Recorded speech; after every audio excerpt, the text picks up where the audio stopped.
Morning. I'm testing. Can you hear me? How are you? I'm so sleepy. I just woke up like 1 hour ago and I haven't woken up yet. Hello. Hi, Mute. Hi, Pants. Hi, Sleepy Eyes. That's just me. I'm Sleepy Eyes today.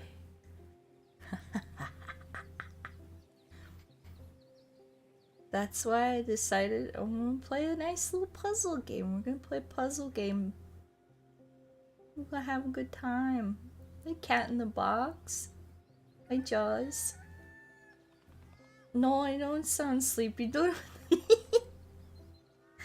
I think my model looks sleepy too because my eyes are really like tired.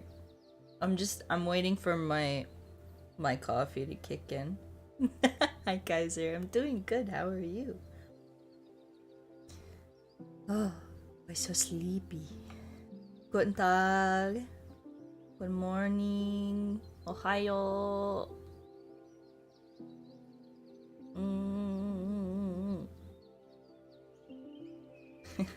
That's why no one thinks I'm sleepy. I'm always sleepy. That's my secret. I'm always tired. Yes. Hello. This is why I'm in my cozy PJ outfit and have a cozy puzzle stream. Yes. Yes. Oh, the Dragonborn is here. Fusroda.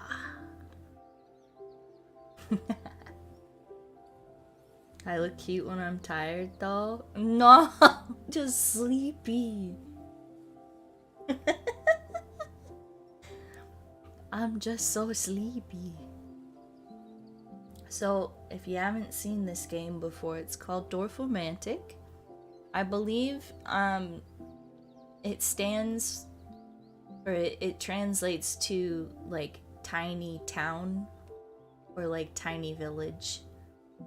I'm not sure. I think that's what it was. But it's like a cute little hexagon tile game where you build little villages and forests and things. It's very adorable.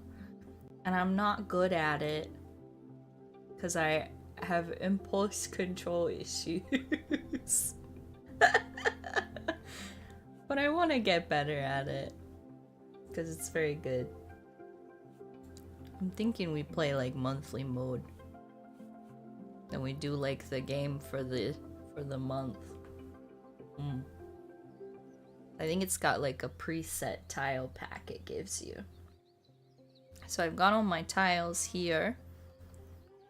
And it gives me this whole area to work in. And the monthly mode is I have to get as many points as possible while filling this entire thing. I'm not drunk, I'm just tired, I swear. In like 20 minutes it'll get better, I promise. Very cozy. I also have my coffee, so I'm drinking my coffee. It's nice. It's a white chocolate hot latte.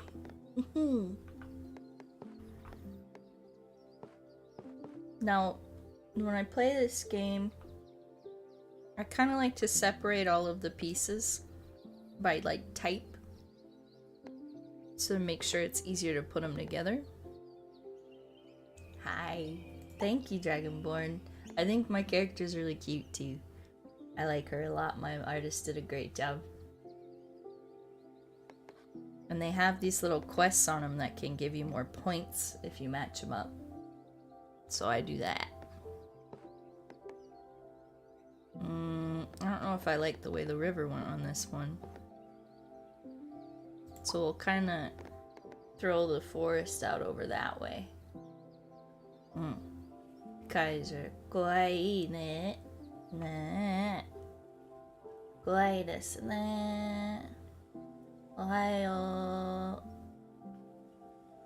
う。おやすみ。uh,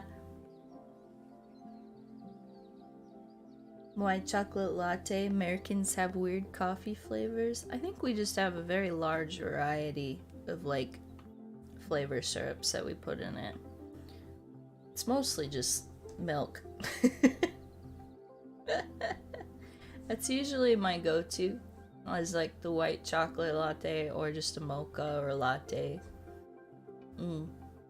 I like the iced ones a lot of the time, but this morning I wanted something warm and nice.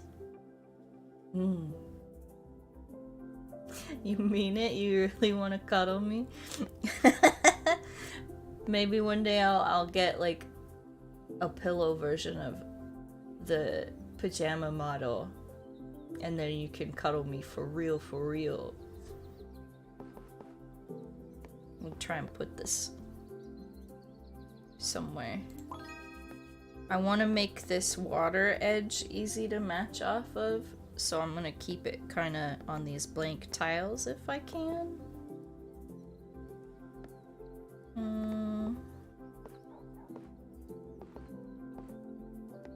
The forest ones are hard. It's not really one I've seen shaped like that on the two ends. Oh. That's how we played that. That's how we play that. Yeah. Yeah. Crushing it.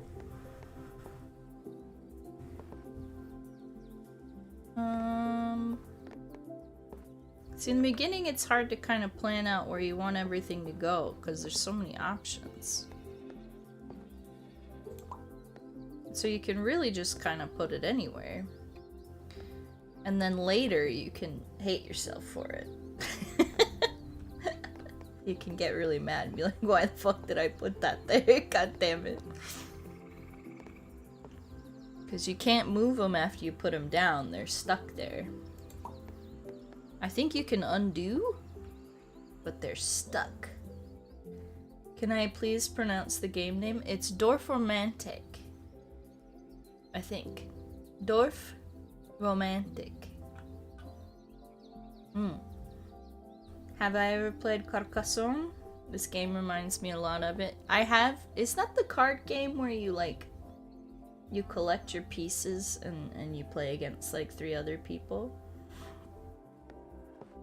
I've played that once or twice. It was a good game. Fun fact, here in Malaysia, in my hometown, we have chocolate chip Starbucks. Oh. Yeah. I love the chocolate chip stuff.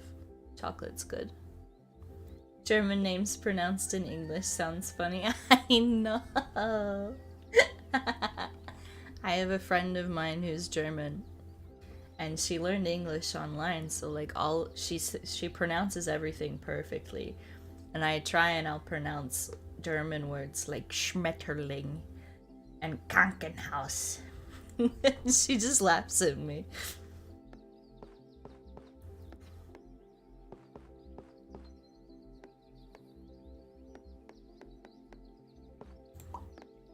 Oh, water everywhere.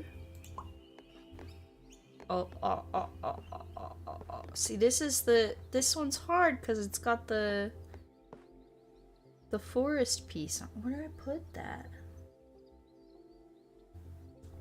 It sounds like a dating sim where you go into dates with doors.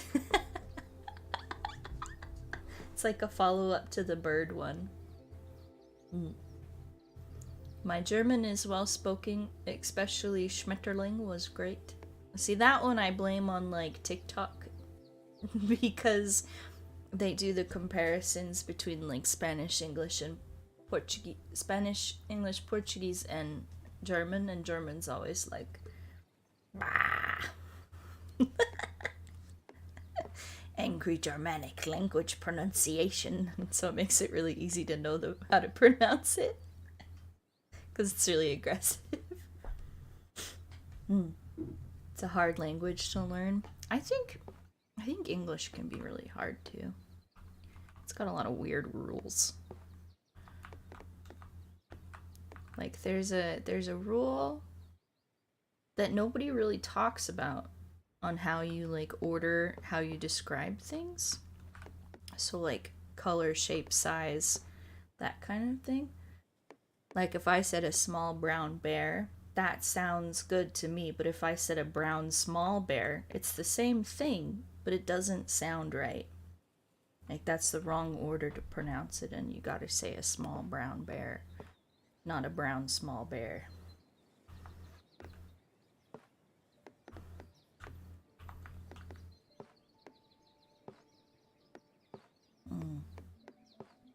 I'll put that right there, I guess. Let's see. Ah, that's perfect. Have I mentioned I'm a huge fan of your ASMR? My personal favorite is The Love of a Wolf. It was also the video that got me subscribed to your channel. Yeah, I think that one did really good. A lot of people, I think that was their first exposure to my my content.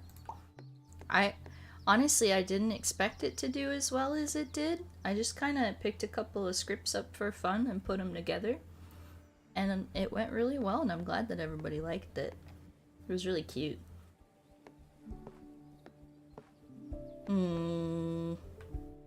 See, I want to put this water right there, but then I have that piece that doesn't match up, and I'm going to lose points off of it. And I don't want to lose points.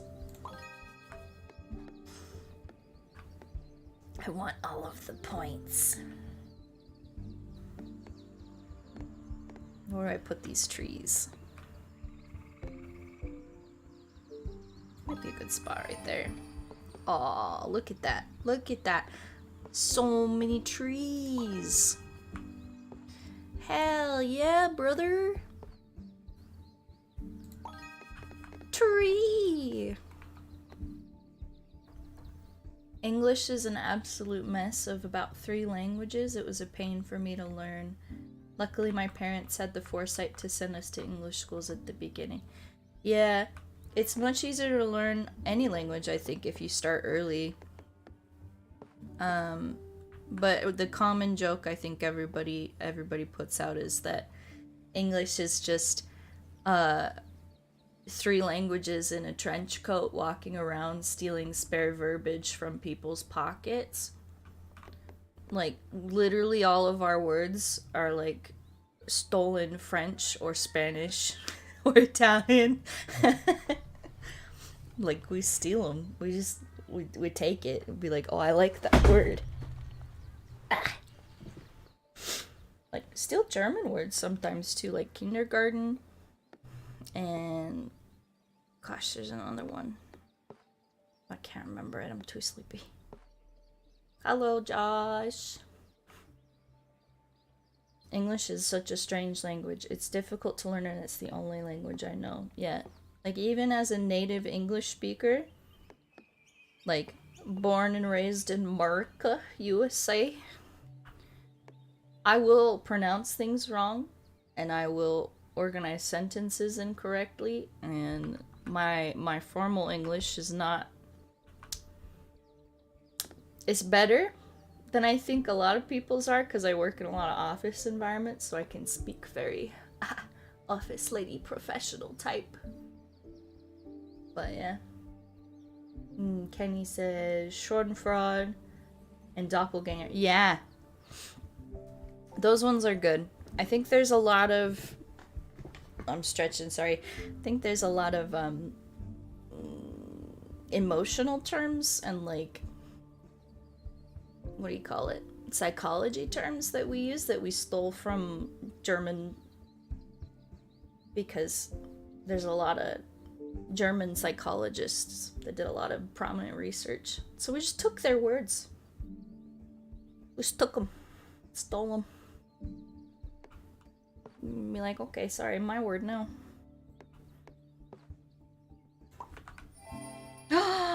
Perfect. Have I ever watched the How to Train Your Dragon trilogy? If so, what was your opinion?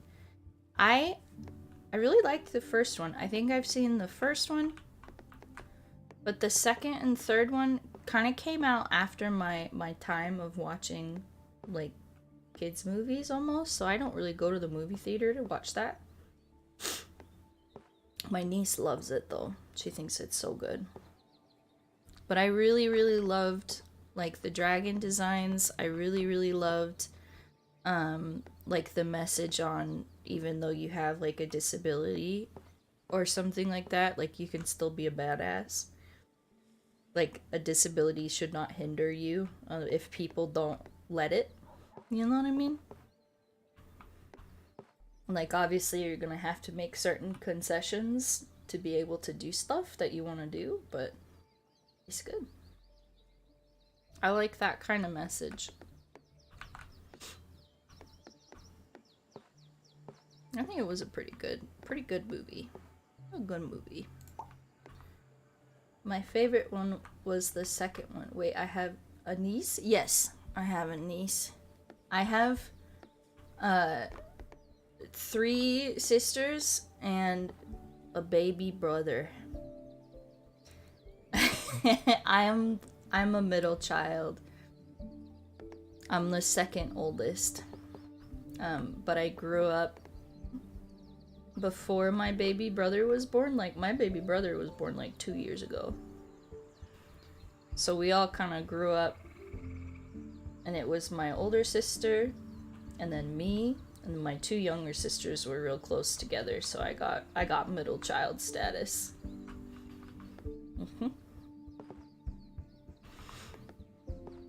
Ooh, see, that would be a good spot to put that if I had water. If I had water there. But I do not. What if I... That might be a good spot, because then I can connect it up. Ooh, ooh, I like it. Ooh. That's so good. Wait. That's such a good piece. Wait. Oh man. Oh, perfect. I'm doing so good. Oh my god. Forgive me for asking how old are you exactly. Again, sorry for... No, I don't apologize. I'm 28, so I think I'm older than a lot of people who are into VTubing, but I don't think I'm that old, you know what I mean? My sister is about 4 years older than me, and she's got my niece and my nephew, the 2 babies. So I'm an auntie. I'm Auntie Gigi.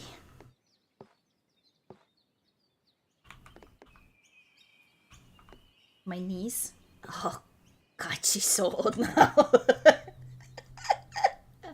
I forget, she was telling me the other day, she goes, Auntie Gigi, do you play Roblox? I'm like, no, I don't really play Roblox. She goes, wow, that's lame. Rude. It's so mean. And I was talking about stuff, and she goes, Auntie Gigi, you're like a nerd, but you're like an old nerd. Child, please. My heart can only take so much. Oh, my sister was just cracking up. She thought it was so funny. Because she'll tell me all the time. She'll be like, your niece wants to play video games with you. She wants to talk to you. And be like, okay, I play video games. That's cool. And she wants to play Minecraft. And she wants to play Roblox. And she's been real into Fortnite lately.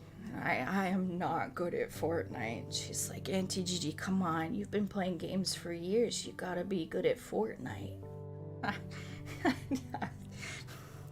Kid, I think I'm too old now. She goes, oh, come on. You play Fortnite with me. She's very convincing.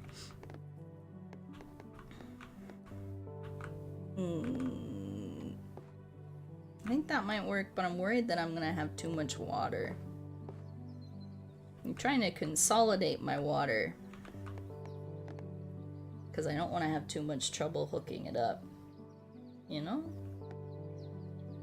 Like, I like that spot, because that can cap off the tree, but then I would have to put a water spot there, like right here. And I don't know if I can put a water spot right there, because that's got the wheat, and that's not a super common piece, is the water and the wheat.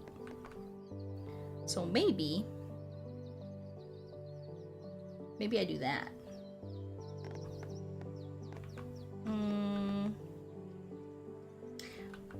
That could work too. Maybe. But yeah. But I'm 28. I'm a full-grown adult. I got a bachelor's degree, and you know, I'm old. I work.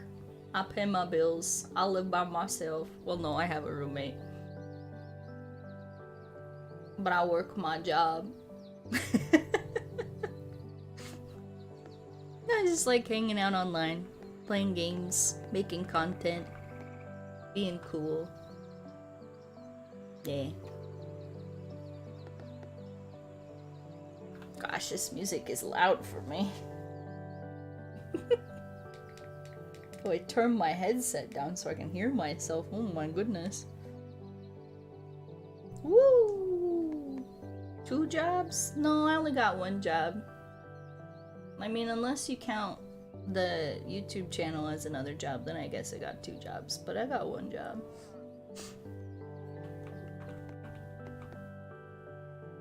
My little brothers are the same with Valorant. They want me to play it with them, but I'm really bad at shooting games. Yeah, I feel you on that. I think with my debut, I wanted to get better at shooting games, like FPS games, because I'm not good at them. I'm not. I'll be like, I don't know what I'm doing. I don't know where people are. What do you mean? What's a sight line? I don't know what a sight line is. I don't know what these guns mean. Do I have to shoot people? Can't we just be friends? Like, is that an option? Can we do that? And they're like, no, you have to murder. Like, oh, okay, alright. Have I ever played Monster Hunter? I'll fucking love Monster Hunter. I was so hyped for Monster Hunter World when it came out. And I have the Iceborne stuff, I just haven't had the time to play it. It's so much fun. I love games where you, like, collect shit. That's my jam. I like collecting stuff. God, I'm so mad at that. Didn't I tell you that that one wheat piece right there would be the fucking bane of my existence? I'm so mad. I'm so mad. Controversial opinion, unless it's like a co-op game where they depend on your ability, it's fine if you suck. Heck, that might be more entertaining for them. I think so too. I think like any game that you're enjoying is a game you're good at. But I feel bad for like those competitive type games if I try and play them, because they're obviously trying to get like high score. And if I'm there and I fuck up, then they're not gonna. So I try, I don't know, I'm not very good at them. I stress out a lot because I feel like people depend on you. Oh, is that the right spot to put that? Could be. Could be. Could be. I think it might be. I think it might be. I don't think there's a better spot. Yeah, I think that's the one. Perfect. One of my favorite monsters. I like, what's the one? The lightning squirrel. It's in the like the first few stages in the forest in Monster Hunter World. I forget what the name is. It's been so long since I played, but it's like a blue theme. It's lightning. It's super fast, and I really liked the clothing options that you get from it. So good.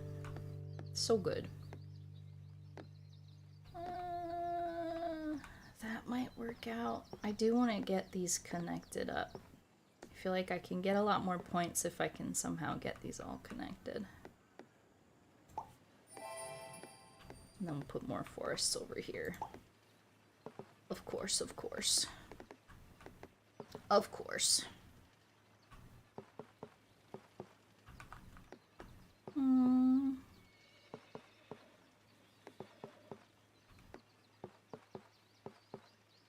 It's tough on that one. I've got too much of a forest edge right here. Need to give myself some wiggle room. You are great, understand that. Yes, thank you. So are you. The Tobi Kadachi? Yeah, the Tobi Kadachi. I love Tobi Kadachi. Tobi Kadachi is so sick. It's such a cool design.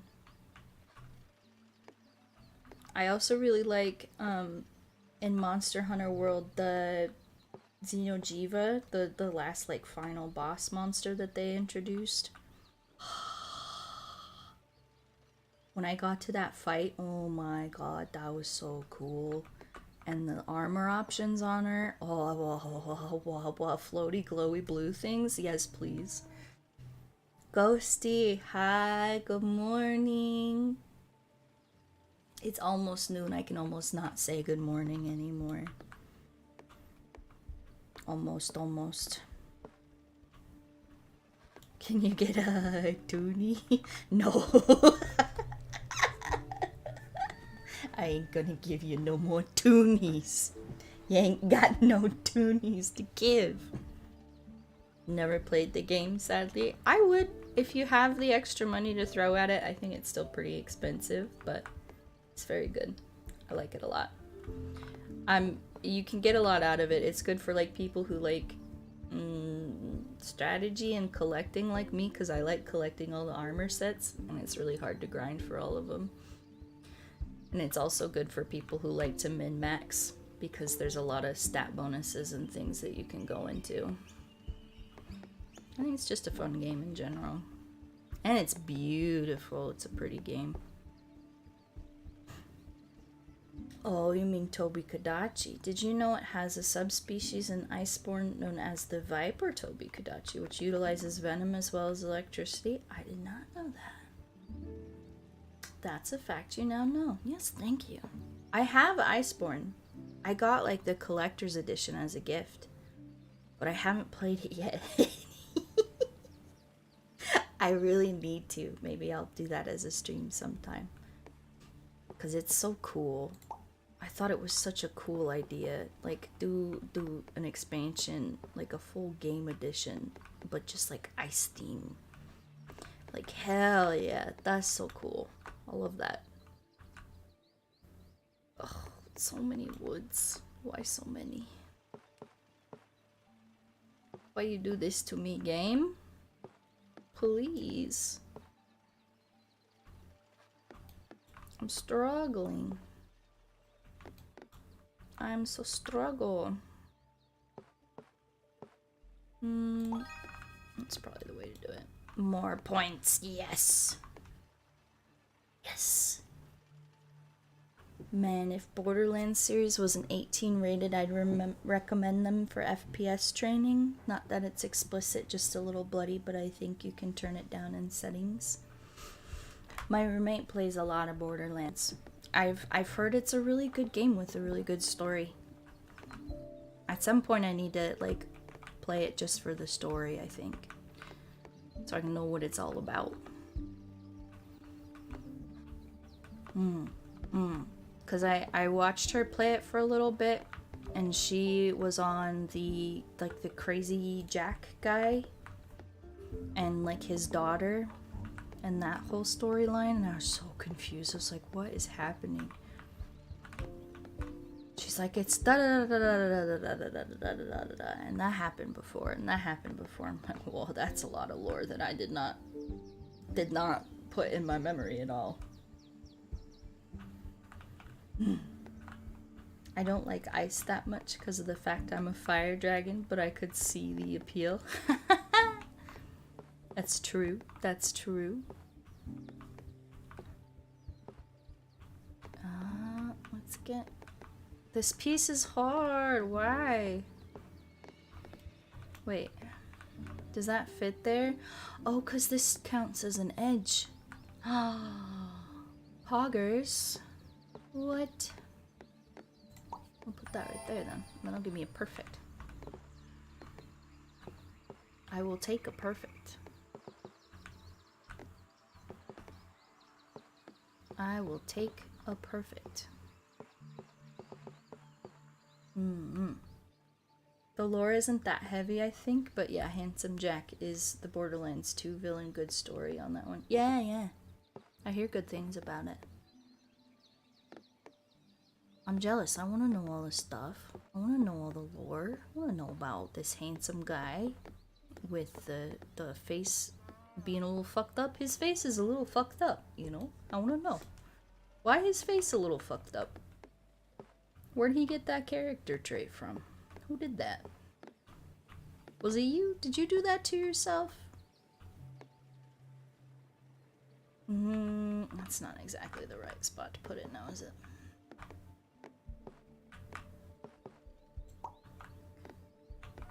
Because there's like this whole futuristic sci-fi thing going on with it too, right? Tales from Borderlands is Pog. I like that. My favorite Elder Dragons have to be Teostra, Lunastra, Namiel, Safi'jiiva. Yeah, Safi'jiiva is really pretty. I heard that it's just a pain in the ass to fight though. Zora Magdaros, that was a good fight. Darren Moran and Dalamador. I haven't been able to fight Dalamador or Darren Moran. The one that gave me the most trouble, that I was stuck on for a long time, and I think it's because I tend to main Insect Glaive, which for people who don't know, Insect Glaive is the most fucking finicky weapon in Monster Hunter, and I will defend this. Welcome to my TED Talk. I will defend this by saying I love it because I like mounting the monsters and knocking them over and give them myself buffs and stuff, but it's also a pain in the ass. It is an absolute pain in the ass when you're dealing with a monster like that one dragon that has wind barriers, because you can't do any damage to it. Like, you can't fucking get close to it. None of your build is set up for that. It's all speed and airborne and movement, and it is explicitly meant to counter that. Like, you can't touch it because the wind always knocks you back when you get close. You can't fucking hit it with the bug because the wind is the shield, and you get knocked over all the time because you got light ass armor so you can jump better. It's just, it was so painful. It was such a painful fight. Oh, it hurt so much. It was so bad. I struggled. It was a struggle time. It's best if you can play the chapters one out of the other. A lot of emotions in that one. Oh, is that for the Borderlands? Yeah. You gotta play it all at once, I think, for stuff like that, so you get full context.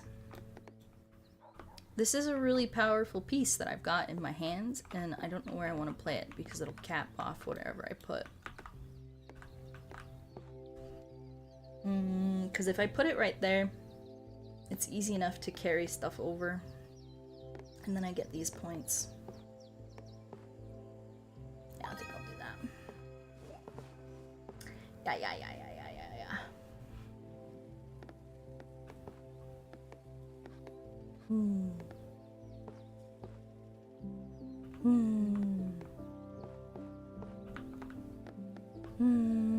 I don't know. Oh, that's what this game is. I thought I heard of it. Yeah. This one, the Dorfromantik, is very good. It's very calm when I know what I'm doing, and when I don't, I'm a fucking panic. Wait, I thought you were part wolf, now you're part fire dragon? I'm confused now. Listen. I'm just a giraffe. That's it. That's all I got. I ate a star. It fell down. I ate it. It was crunchy, a little spicy. That's it. That's all I got. I think my trackin's bugging out a little bit because my eyes are still really tired.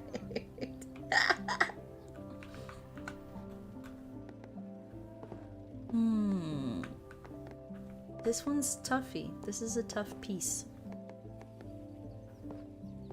See, I can cap it off there, but then I lose that foresty piece, and I don't want to do that just yet because I've got plenty of room. I shouldn't be making moves where I can't fit the pieces in exactly. Oh, why? Why, oh, why, oh, why, oh, why? I think that's a good spot. Maybe. What? Giraffe?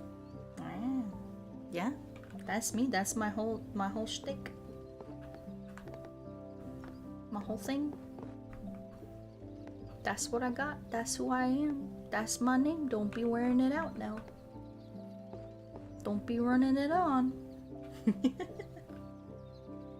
I look part wolf though. Might be the ears. I think they're easy to place in a lot of things. I tried to model them after like giraffe ears because I think giraffe ears are very donkey-like. They're like longer and soft. Very soft. If I am a giraffe, can you extend your neck 40 feet or are you just an imposter giraffe? I'm sorry, are you saying I'm sus? You're calling me suspicious? A sussy baka? What? I want to get a hotkey on my model so I can just make my neck go like all the way. I want it to like stretch up off the screen and then come back on the bottom side like that one dog from Undertale. Yeah. Oh, those are the little giraffe nubbins? Yeah, I got my little horns. You see? I got them. I got little horns on. They're my antenna. They're my giraffe antenna.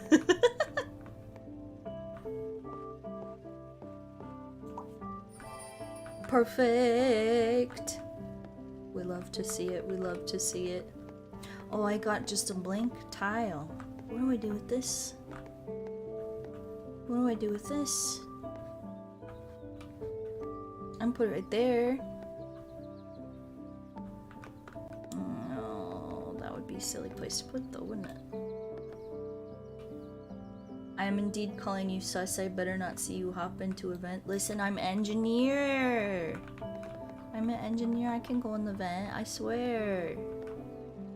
I didn't murder anyone in cold blood. Wink, wink, wink, wink, wink, wink, wink. What are you talking about?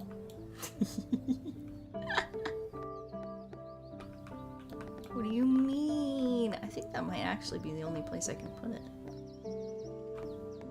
If I want to be compact. Maybe I don't want to be compact. Maybe I want to put it right here.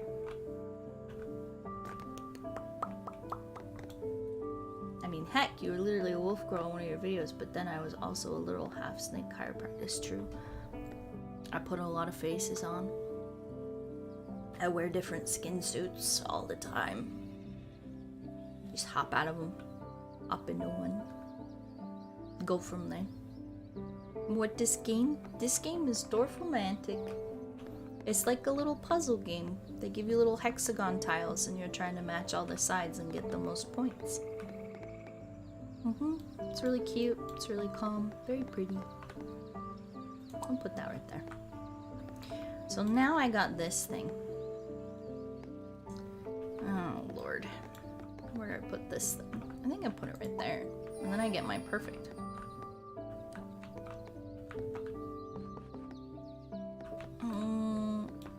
I hate the mixed wheat tiles, the forest tiles.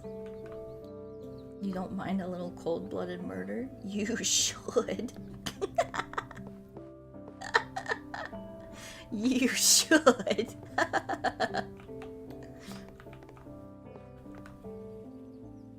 Oh, lordy, lordy, lordy, lordy. Where do I put this? Where?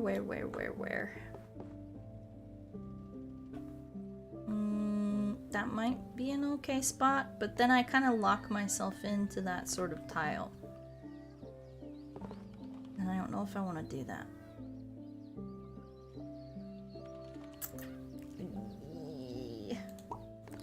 Warm-blooded murder? I mean, if it's a mammal doing it, is it always warm-blooded murder? Is it only cold-blooded if a snake does it? These are the questions I ask myself on a day-to-day basis as I commit warm-blooded murder in a video game.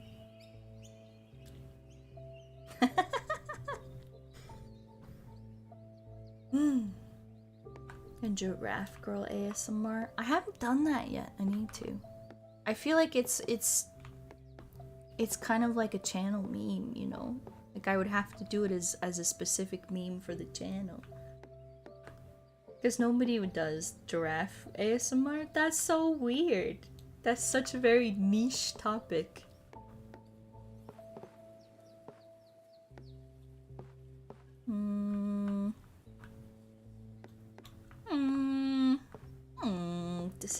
Decisions. Naruhodo, naruhodo.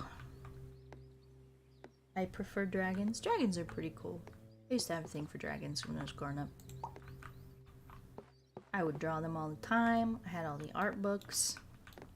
Gosh, it's so good. I remember I had this one book. Oh, what was it called? There was like a bunch of like big like hardbound lore books that you could get. They had like gems on the front of them and they would come with things. And I just thought that was the coolest thing ever. And so I got a lot of those for my my birthdays growing up. Where do I put you? Where do I put you? Oh, look at you. 2 perfect spots. Hey, yo, let's go. I should do Eastern Chinese Dragon ASMR. Those are the ones where they don't have wings, but they're super long. Yeah, I think they're like long dragons. Right? I like them because they have like a specific piece of their mythology that says that if they have 5 toes, they're like royalty. But if they have 4 toes, then they're like normal. And they hold these little gems. And I can't remember if like the orbs that they hold, the gems, are like the source of their power. Or if they're like a gift that they give. Or something. I don't remember. But I think the mythology for them is super neat. I wish I knew more. I gotta wrap up this water, man. There's too much water.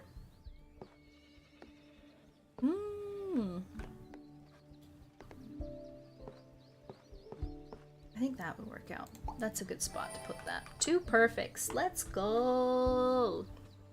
Chinese dragons are kind of like snakes. I think they're more like lizards than snakes. I guess there's not much of a difference. I mean, there is, but at the same time, there isn't. They're also supposed to be like good luck symbols, right? I don't remember. I was gonna say someone I watch actually made Giraffe Girl ASMR. It doesn't end well though. Oh no! Is it Sato Dere? Oh no! Does she just like whip her head around and like smack you with her horns like they do in the videos. Bro. Please, I'm just trying to have a good time. Don't hurt me, I am a little giraffe.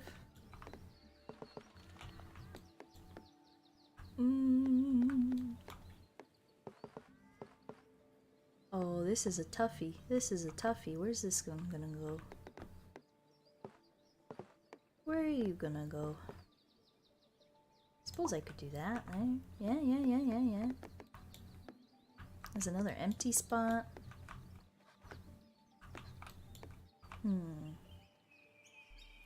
Speaking of which, the word dragon comes from a Greek word which effectively means snake. Doesn't it mean like big lizard? Big lizard. Which I guess snake could have been like legless lizard. You know? Is it macabre? Mother Macabre? She makes such cool stuff, I swear. She's so cool. And like, she does the most creative shit. Like, her stuff has so much variety in it. I'm honestly jealous. She kind of inspired me to just do whatever the fuck I want with my stuff.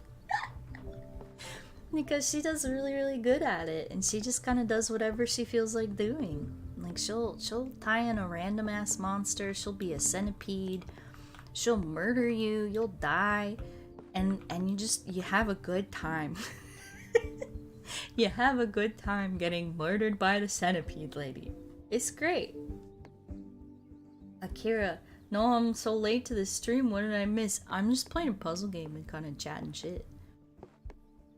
It's pretty good, honestly. We're just chilling, relaxing, maxing, all cool.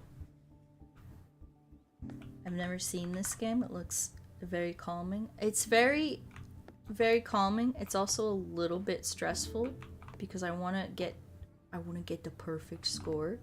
So I have to make sure I really think about where I'm putting these pieces, and I don't normally do that. I don't normally think too hard. I think that would be good to match up with that. My struggle now, because I've locked this piece in the center here, is that I need to find a 4-sided woodlands piece with a blank and a wheat in the right spot. You forgot what to ask. What is your ethnicity? I'm white bread. I'm boring. I'm American. I think the most quote-unquote ethnicity I can claim is like my great-grandmother immigrated from Sweden. So I got a little Scandinavian, little Swedish. That's about it. That's all I got. I really feel for her though. She raised a lot of kids.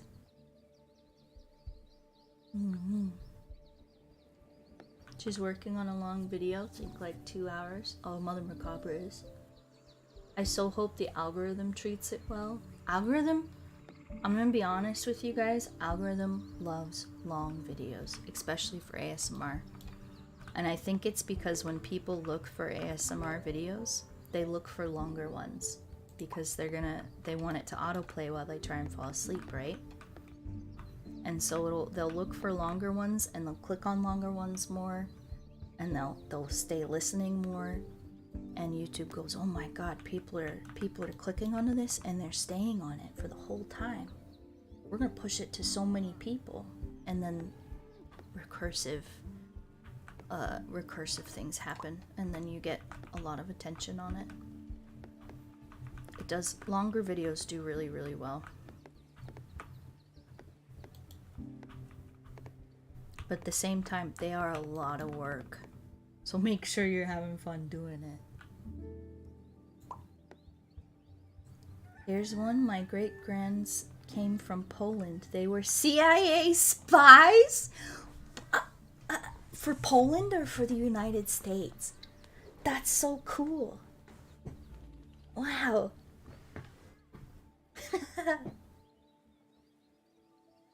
I come back to the chiropractor one sometimes to sleep. Same. I watched it twice. Yeah, that one I think I was surprised. That one did really well at putting people to sleep. I think it was the popping noises and the snake stretching sounds, the rope sounds that I put in. And those were super easy to add too, so like I'm glad that everybody got some use out of it. Wait. No, I can't put that there because the wood piece. I've screwed myself over. I have. You see? This is what I was talking about. You gotta be careful, otherwise you fuck yourself over in the end. If I put it there, right? Then I can cap it off. Then I can cap it off right there. Have I played Skyrim? Yes. However, I have watched more Skyrim than I have played Skyrim myself. So I know a lot about the game, but I haven't played a whole lot of it. I have a nasty habit of when I really, really like a game, I will watch other people play it and play it at the same time. And so I know more about how to play the game watching other people play it than actually playing it. That's okay, they should be bringing out another version soon. Todd Howard is just gonna release it again. Like, it's been the same game for like, what, 12, 15 years now? They just keep putting it on new places. You do the same thing? Yeah, I watch games. I like, what do they call it? Companion playing, I think. I like playing games side by side that are like single player games so you can compare notes. I think it's really cute to do that. Because it's just fun. Like, you still get to play the game the way that you want to play it, and then you can kind of meme on each other for like playing silly things or doing silly stuff. And I think it's really cute. Oh, what have I done? What have I done?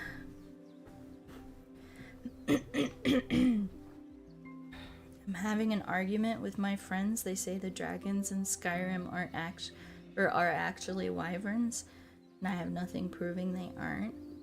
Well, see, the thing is like it's a square rectangle kind of situation, because dragons, quote unquote, can be used to encompass a lot of species. It's used interchangeably with like draconic. So like the dragons in Skyrim are definitely draconic, but dragons, like traditional European dragons, have to have 4 legs and a pair of wings. And if they have a pair of wings and 2 legs, then yes, they are wyverns and not dragons. Yeah. Wyverns only have 2 legs. So like all of the quote unquote dragons in like Monster Hunter, they're wyverns. They're not dragons. Because most of them have 2 legs and a set of wings. Welcome to my TED Talk on dragon mythology. Wyverns typically are smaller, and they're also typically portrayed as a little bit dumber, a little stupider, a little more animalistic, and a lot more aggressive. At least from my understanding of the dragon lore. Oh, if I do that, I'm gonna lock myself into a place I don't want to. Oh, see? Okay, this spot's gonna be hard if I don't have a double.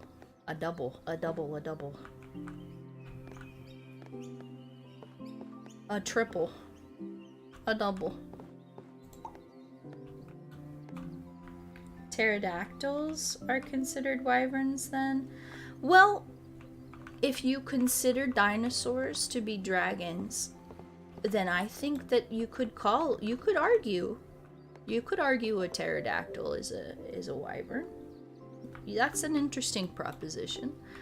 I think the difference is mythos versus, you know, we got actual proof of them. Unlike the I know that the Discovery Channel documentary said, "Hey, yo, dragons are real," whoa. But they weren't. Easiest Prime, hello. Hi, Giraffe. Hi, me. Hello.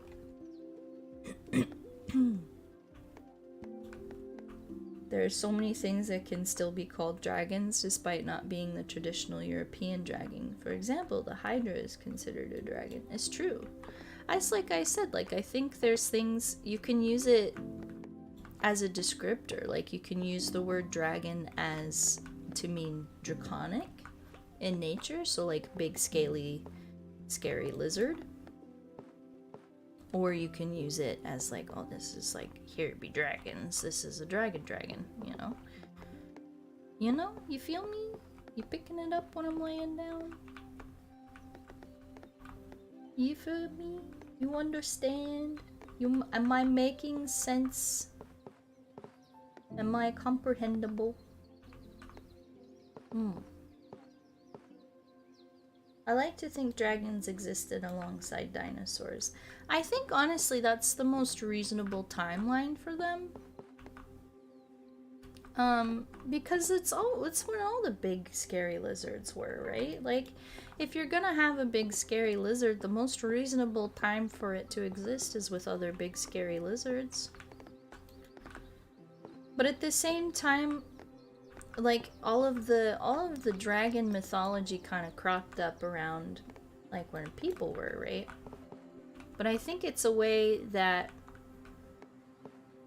we explained fossils to ourselves. Like, we found these bones, or what looked like bones, of like big giant lizard creatures, so we just assumed, because we didn't have any evidence to the contrary,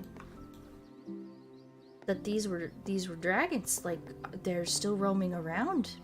They have to be, because big bones. You got bones, something existed. And they would think, I would imagine, and this is not backed up by science, I would imagine that you would, if you had no idea about how fossils worked, or how old the earth was, or how rocks worked, if you found the bones of like a big giant creature, of a big scary big creature, you'd be like, fuck, this thing exists somewhere. That'd be scary. That'd be terrifying. That would be scary. But yeah, I think that's why you have so much dragon lore and stuff, because people found dinosaur bones and got freaked the fuck out. I would be freaked the fuck out. Be like, holy shit. They thought rhinos were unicorns. Yeah, they did. One of the most interesting things to me is like when we first started like drawing dinosaurs, right, from their bones, we didn't really give them like fat or muscles. They were kind of just like shrink wrapped, because we didn't really know what they looked like, right? Because you only get the bones, you don't get the muscles, you don't get the skin, you don't get anything else. Like, sometimes you can get skin depressions, so you can kind of know what their scales were like, but you don't know what color they are, you don't know if they had like any dangly bits.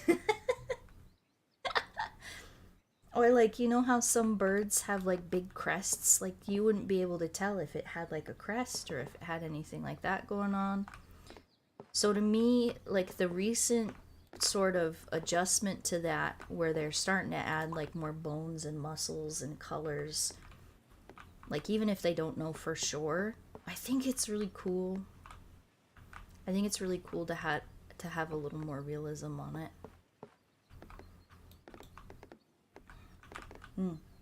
Pterodactyls were not dragons. They were definitely not dinosaurs, but they were in the same family as both dinosaurs and crocodiles, so they're archosaurs. Okay.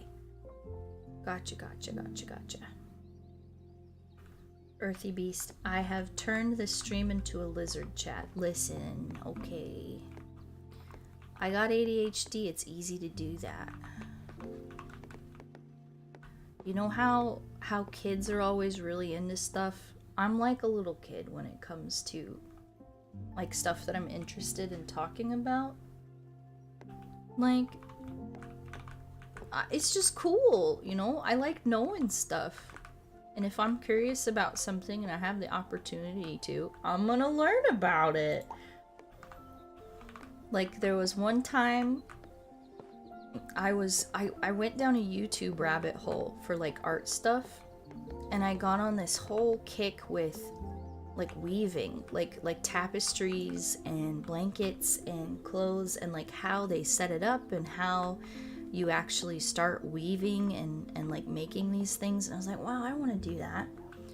And so I did, and I bought a bunch of yarn and a bunch of thread and a bunch of stuff, and I learned how to like make my own like weaving thing. I got an old paint canvas and I tore all the canvas off of it, so I just had the frame, and I measured out spaces and I hammered out a bunch of nails into it, and then I strung it up and I started making stuff on it, and it was really, really cool. And I was really excited with it, and it took so much time, man. It takes so much time.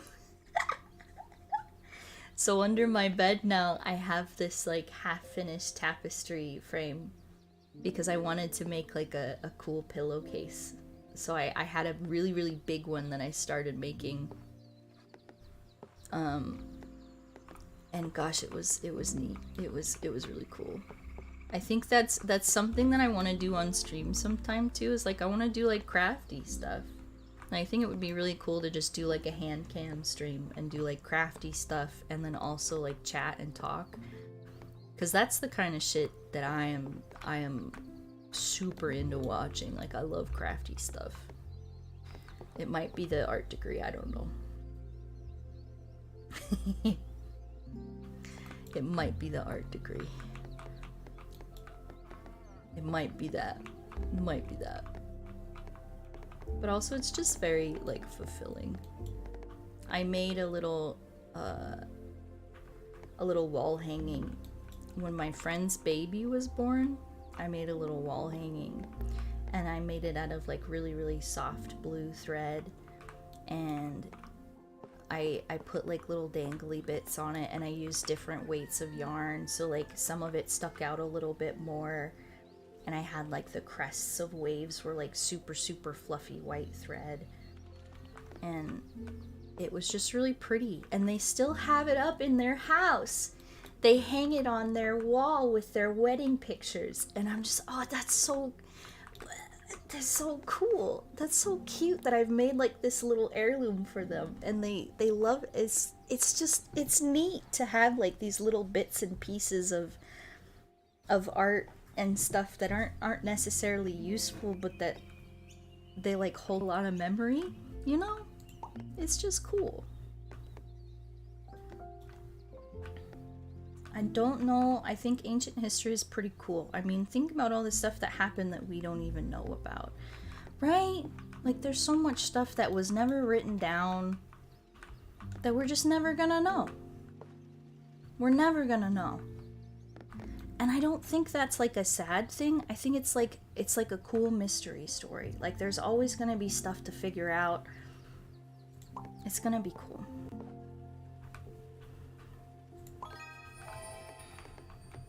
And obviously there's a lot of fucked up shit that happened in ancient history.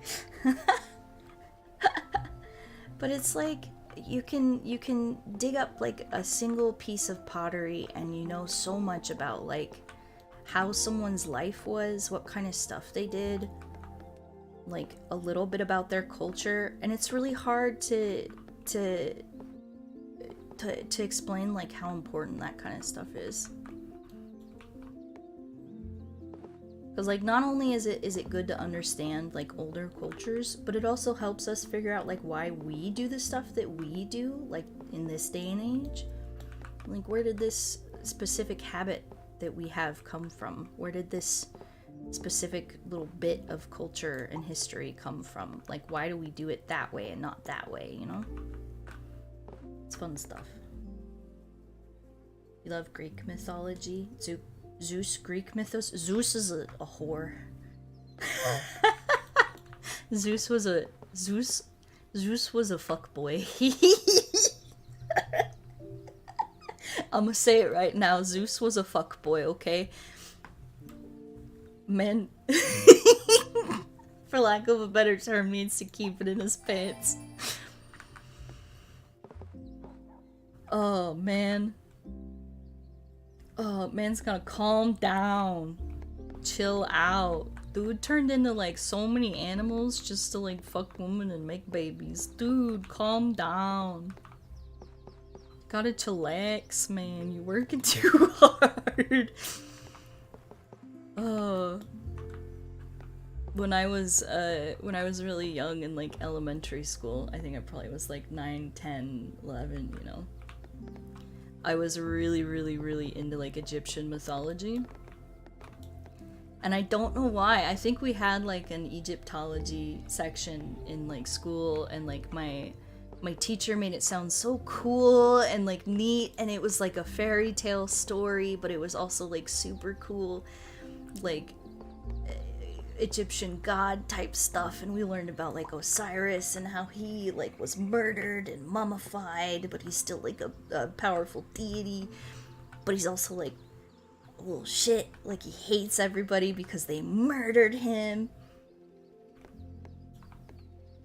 And I studied the heck out of it like on my own time. I would go look for Egyptology books like in the library as a kid because I loved it. I thought it was so cool.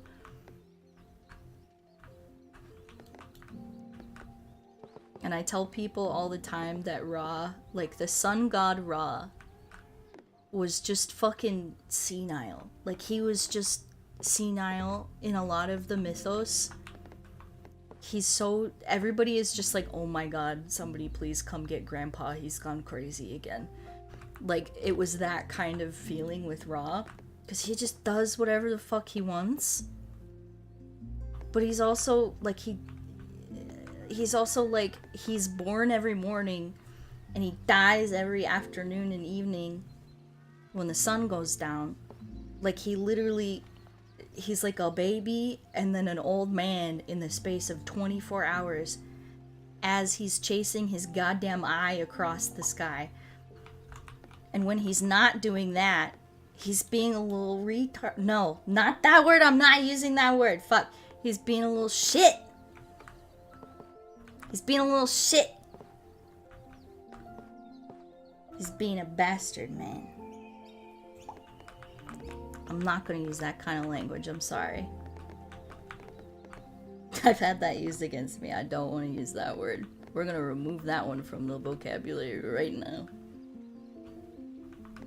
But like, and like, he's just crazy. He's like a senile old man. Someone come get your grandma, put him in the retirement home. He's crazy. He's insane. They'd be like, Ra, please, can we have the sun so we can grow crops? And he will be like, no, I want an eclipse. I'm going to close my eyes for a minute. And then half the population dies. Almost had an epic gamer moment there. Yeah, I did. I got a little excited. I think I live in a very red state. So there's a lot of words that are used around me that I can't really say a whole lot about. And I have to actively work to not say them because I mimic really badly. And so if you ever catch me saying shit like that, please call me out on it. I don't want to be saying shit like that. It's not okay. Because I got ADHD, man. I got memory issues. People call me that word all the time, and it doesn't feel good. And I don't want to call people that. You know? It's not great. So call me out if I do shit like that. Let me know. I will correct it. I don't want it to be some big thing where like oh, you're canceled on twitter.com. You know what I mean? No, just tell me that I'm being dumb and that I need to stop and it's a bad word to use and I will stop using it.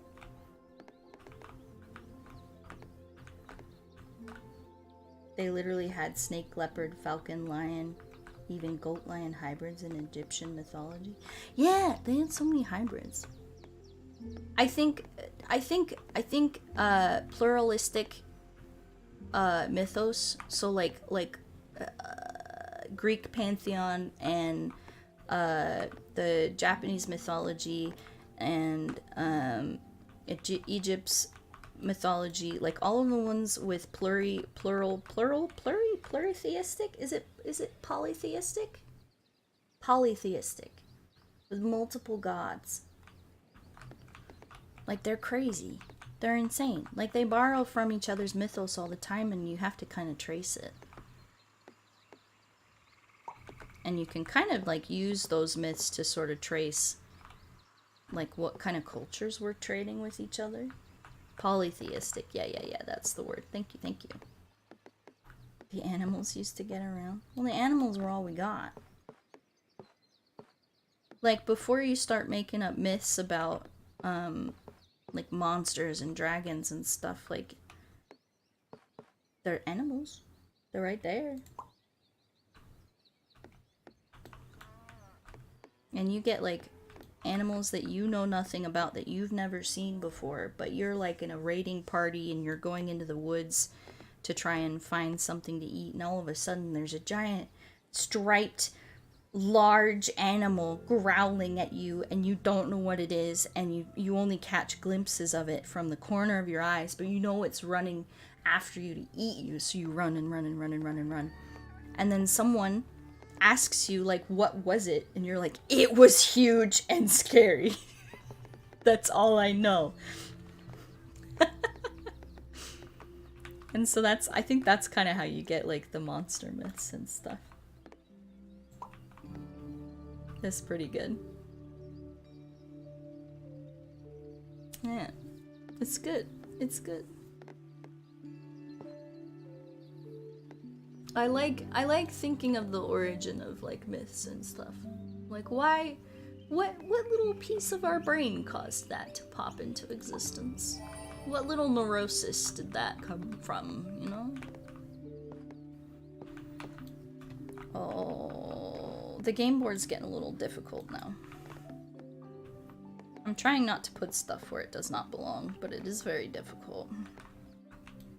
I think we're gonna end up filling out this corner spot here before too long. Ooh, see, that might be a good place to put that.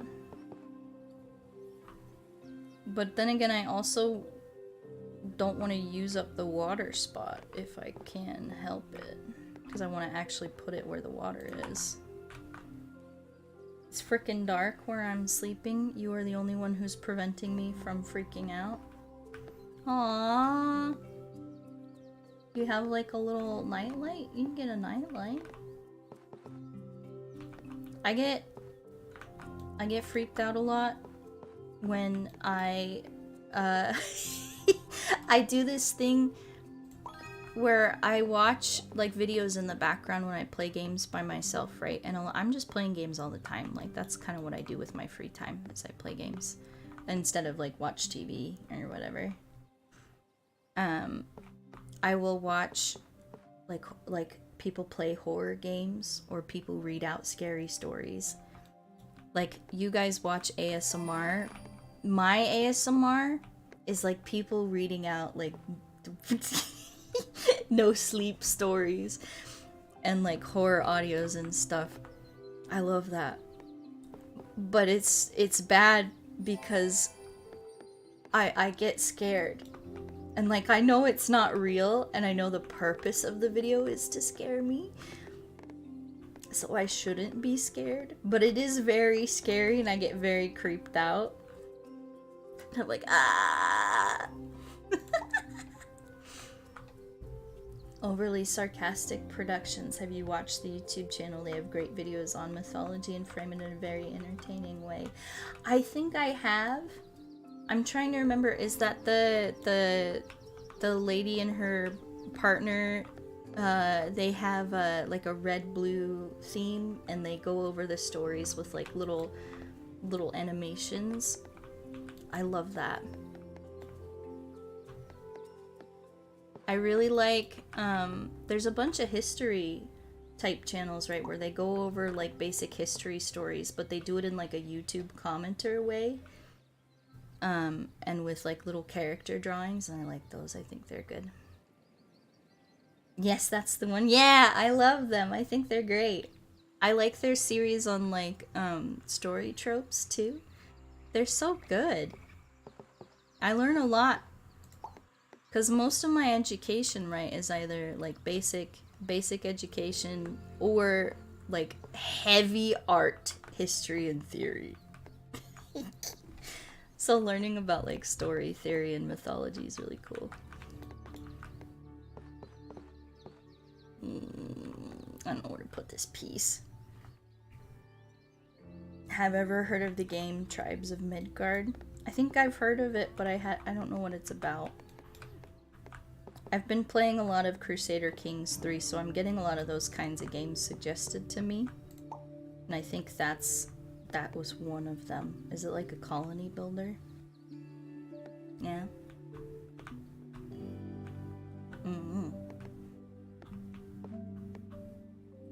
The mythology guy is better content. I might have to take a look at it.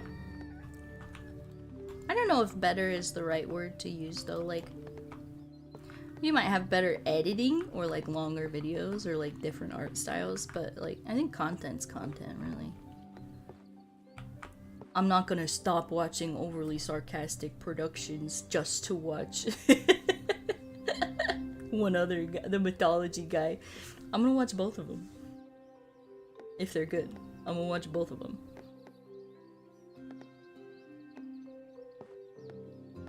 Because learning, we're gonna learn. It's so hard for you to get comfortable sometimes. You gotta get yourself a little nightlight. Get a little nightlight. I have one. My roommate bought me one because I kept running into stuff at night when I would get up.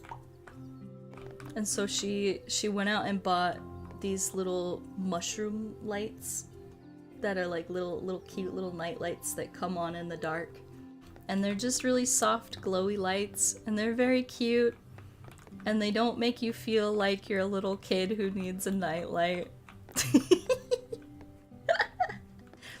And they're very low energy profile because they're just little LEDs that pop on whenever it gets too dark. And they're cute. Oh, this water piece is gonna be the death of me.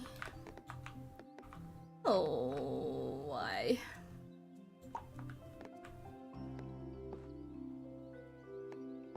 It's about ready to get really helter-skelter here. I watch both. I think they're different takes on some stories, and it's different. It's good to have multiple perspectives on things. I agree. I think multiple perspectives is always good to try and get to. With mythology stories too, like there's so many different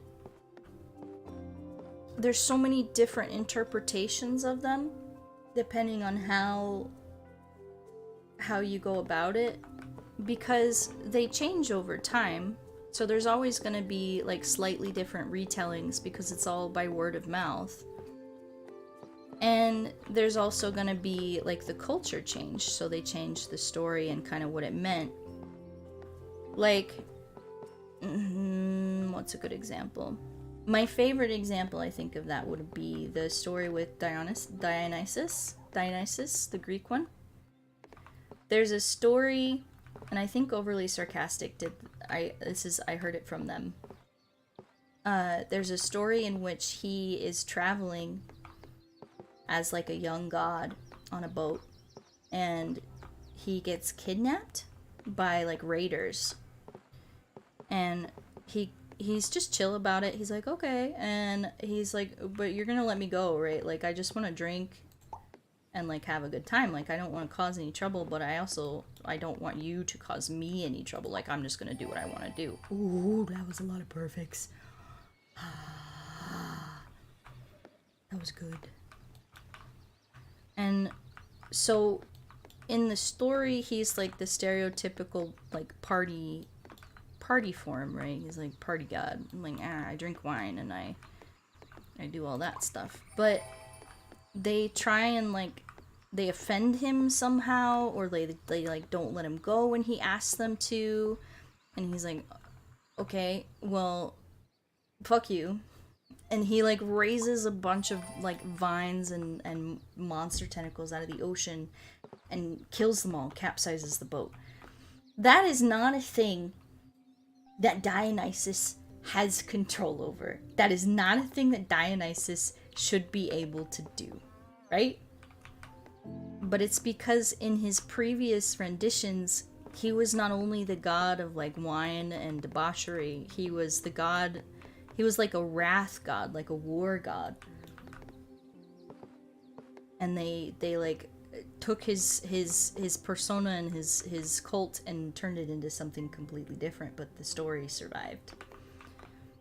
And so it's almost like a forensic kind of thing to pick apart these stories and figure out like how they changed and why. Did I see the comment about Boreal Pelt? Boreal Pelta? I don't think I did. I don't know if I did see that. What was it? Oh, forest. I want to get the forest done, but I also want the beaver dam to be in a good spot.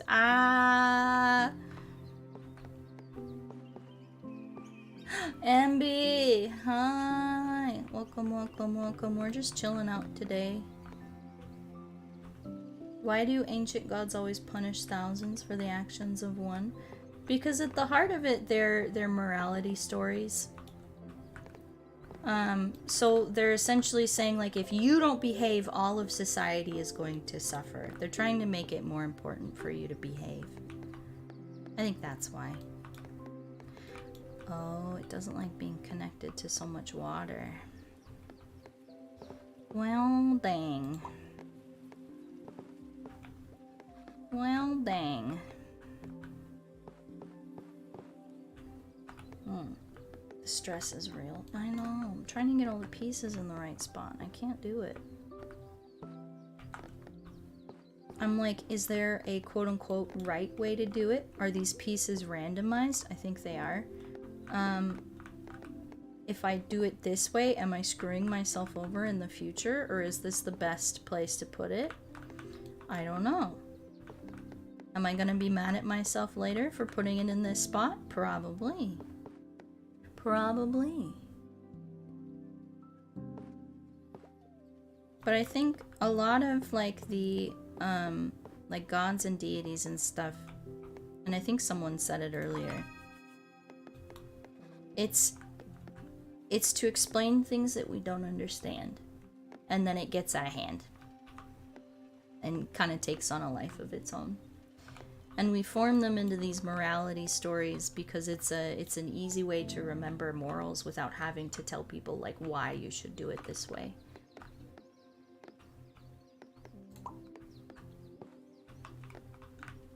And sometimes they end up getting detached from their original context, and then stuff gets a little wonky. Prometheus stole fire for man and is punished eternally. Yeah. I think honestly there's a lot of parallels with like Jesus on that one. Like he gave the knowledge of fire and technology to man and is punished for it. Like I'm not Christian, so forgive me, but like Jesus was punished for the sins of man so that they could have like free will and stuff. I think there's a lot of parallels in those.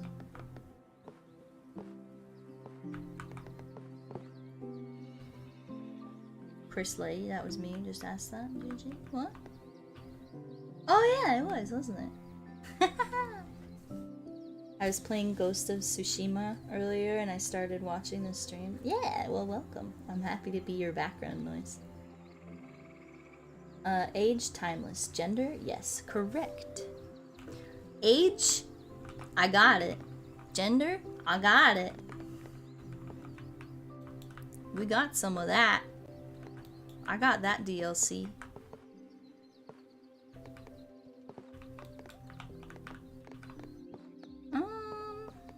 Where does peace go?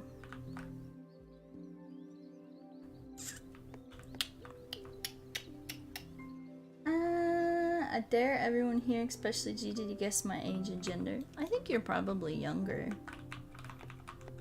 I don't want to dox anybody. Also, gender is kind of hard to pin down. Sometimes the way that people express themselves and the way that they identify is completely different. So it's really hard to tell. Like, I would consider myself a non-binary person because sometimes I'm just here. Like, sometimes I'm just a person. And other times I feel very, very feminine. And obviously I've got a feminine affect. But like, sometimes I'm just here, man. Sometimes I'm just here. I don't know what game to play while listening. I'm too invested in the conversation. Well, yeah, you can be invested.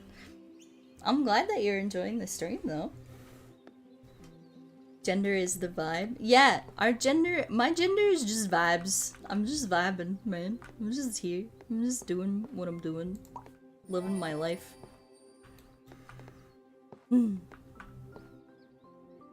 I was really confused the other day because I don't really like talk to people about my gender identity like in my real life. I just kind of exist. But at work, I have this cute little pin on my work lanyard. I got a little non-binary pin because I was like, oh, I'm gonna have like a cute little thing so I can be like, hey, this is like who I am, and also I support you. Because I work at a medical clinic, so I want people to feel like welcome to tell me like what their pronouns are and all that, because I can put it in their chart and I can make them feel better about coming to the doctor and trying to maintain their health and make that a little bit easier on them. Then I want to do that. So I did that, but I didn't really tell anybody about it. But I think my boss noticed, because she was having us all try on jackets the other day, and she goes, hey, did you want to try on the male one or the female one? I've got piles of both, whichever one you want to try on. I'm like, okay. And so I tried on the female one first, and she's like, well, maybe try on the male one, maybe that one fits better. And I'm like, she didn't ask anybody else if they wanted to try on the male one. Like, I didn't understand. And then I realized she's trying to be inclusive to me. I was like, fuck, oh, okay, I get it. That makes a lot of sense now, okay. That was really nice. And it just felt kind of like, oh, I'm not the only one trying to make people feel comfortable. Okay, cool. It was just really nice.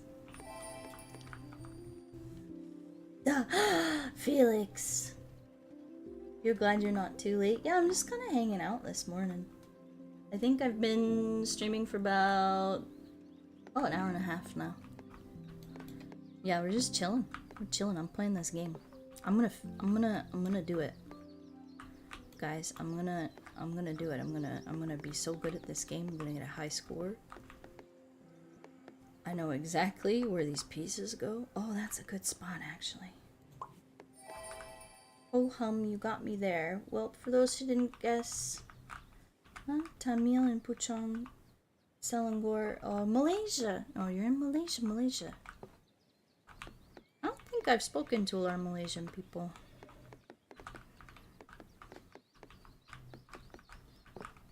Are there a lot? I think there's a couple Malaysian VTubers. Is Millie Parfait? She speaks Tagalog, but I don't know if that's Malaysian or if I'm being an American again. What's my highest score ever? I don't know. I don't know on this game. I just try and get achievements. Do you think you would ever just YouTube full time? I want to. I want to. I really enjoy streaming. I really enjoy making YouTube videos, and I think that people enjoy the stuff that I make too, so it's worthwhile for me to do it. I think obviously the problem is like money, because I gotta pay my bills. I gotta live my life. And like I like doing it, but I can't do it if I don't have the means to support myself while I'm doing it. Oh, I fucked that up. No. Oh, I screwed it up. It's okay, we keep going. We keep going, we keep going. Happy accidents. Tagalog is Filipino. Okay, okay. So it's not Malaysian, it's Filipino. Tagalog is the language most people speak in the Philippines. Okay. So when you, so there's two, because I've always been kind of confused about that. They have Filipino. Is that also a language, or is it just Tagalog?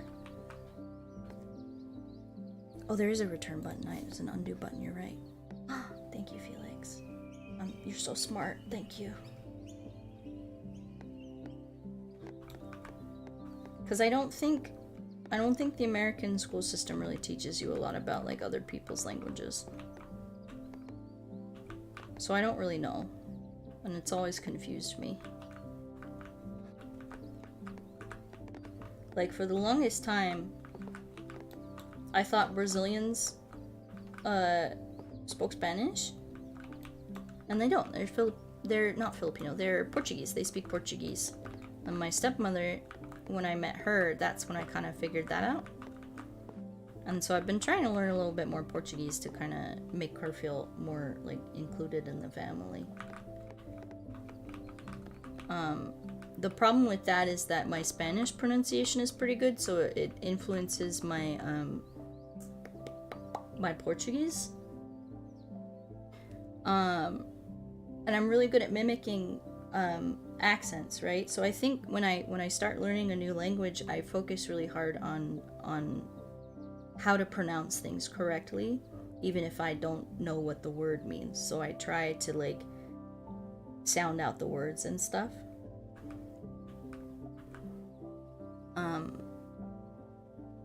So what happens is I end up getting decent at mimicking like the accent and how to say it correctly, but I don't know any of the words.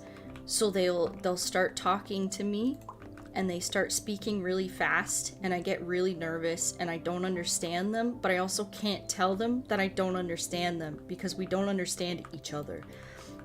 But they're talking really excited because they're really excited that I might know like what they're saying. Then I have to be like, eu não falo português, eu não falo. Just I don't speak Portuguese, I don't. Please. And some of the Spanish words are also some of the same words in Portuguese, so I can understand like some of it, like a little bit. Like one time my step grandmother, she was visiting from Brazil. She came up to me because we both were up super early, and I think she was trying to offer to make me coffee, but I'd already made coffee, so I was offering to get her coffee that I had made, and we confused each other really, really bad. And then she was making breakfast, and she kept asking me if I wanted food, and like she kept saying comer, comer, comer, like, are you hungry? Do you want to eat? And it's the same word in Spanish as it is in Portuguese. To eat is comer. And so I understood like that much, like she was trying to feed me, but I think she was trying to ask like what I wanted to eat, because she didn't know if I would eat what she was making, because it was like Brazilian breakfast. I think she was making, what was she making? She was making like corn flour something, cornbread something, like these little balls of like corn flour and cornmeal and like fried dough, and like I don't I don't remember the word for them, but they were really good, and she just kept like putting the bowl under my face to try and like see if I would eat it. It's like grandmothers try and feed you in every language. Habla muy poco español. You speak a little of Spanish. Habla un poco. No hablo mucho español porque es muy difícil para mí, lo siento, pero hablo un poco, un piquito. You can listen to it and be like, yeah, I know more than half of that, to hell if I can respond. Like, yeah, I can get the context. I know the context, but I don't know if it's like a negative or a positive, or like what exactly they're trying to get me to do, you know what I mean? It's rough. No hablar español muy bien.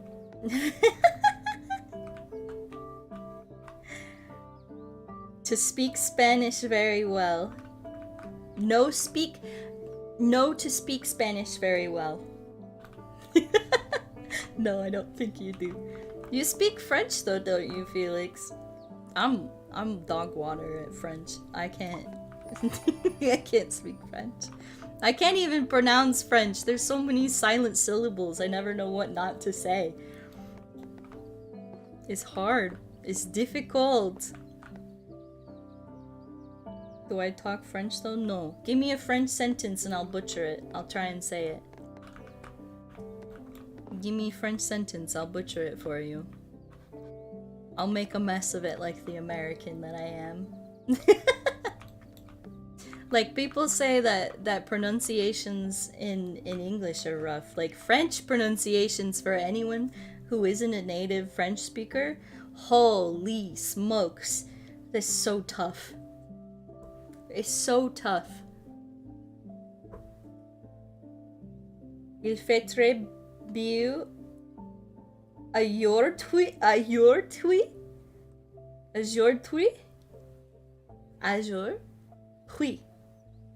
Oui. How'd I do? Not good, right?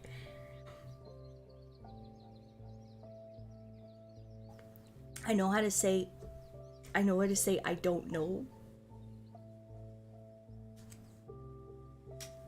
Je ne comprends pas français parce que je suis stupide. I'm dumb. Je ne sais pas. Je ne sais quoi. Je ne sais pas. Omelette du fromage. Aïe aïe aïe. French is really tough. French is tough. I think I ended up being able to do Spanish a little bit better than I would have, because there's a lot of native Spanish speakers here. And so that makes it easier because I hear it a lot, you know? And so I can try and understand it a bit better. That's a good spot for that piece. Oh, perfect! Perfect! No, I got water. I got water. It's omelette. Au fromage, du fromage. Yeah, but the meme is the du. Omelette du fromage. Omelette au fromage. I sound like Austrian man. Ow!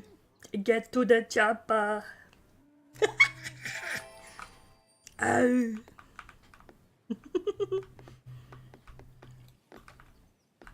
I'm Arnold. Ow!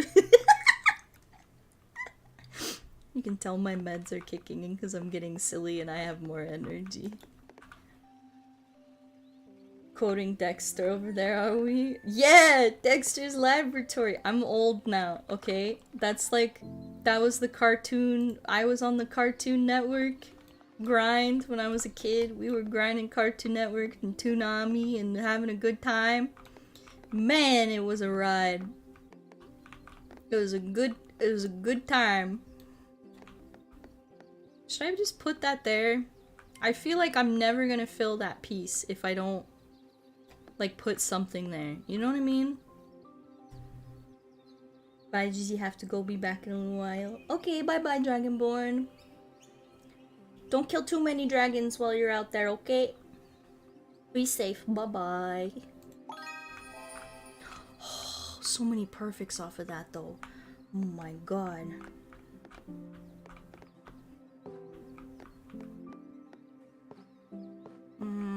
I'm scared. I don't know where to put this piece. Should I put it right there? No. No. No, no. No, no. No, no. No, no. No, no, no. No, no, no, no. I think if I do that, that'll be the most... Yeah, there we go. That's the best place for that to go, because that helps me. I am too. I'm glad to see people who are of my era doing VTubing. I aspire to do the same in the branches of what I excel in, but I was afraid I had already aged out. I think a lot of people are very concerned that the things that they're interested in are for people who are younger. And I think it's a really sad thing to think about, because like there's so much judgment on like being too old for stuff, like stuff being too old. You can't play video games, you can't enjoy these things because you're too old. You know better than that. And I don't think there's an age cap on a lot of things that people think there are. I'm not too worried about being cringe, you know what I mean? I don't really care if people think I'm cringe, because I'm having fun. And the people that I'm interacting with don't care that I'm here. They're also just having fun. Like, let's enjoy our time. Let's do what we want to do, you know? I'm a big nerd. I wasn't able to be a big nerd growing up, and now I want to be a big nerd. So I'm gonna be a big nerd. Let's be big nerds together, okay? I'm more concerned that they're being forgotten. Oh, like the older people? The oldest for watching this right now. I look at my demographics. I've got like at least one 60-year-old watching me, and I don't know if it's like they just need something to listen to when they're trying to go to bed, and they think like they really like the fantasy stories, or if like some kids on their grandparents' account. I don't know.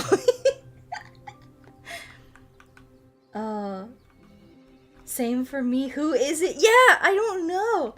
I think it's really cool though, cause like, I don't know, my grandparents, when they got older, it was always so sad for me to like talk to them about stuff that I was interested in, because they'd be like, oh, I'm too old for that. That sounds really cool, but I'm too old for that. And I'm like, no, you're not.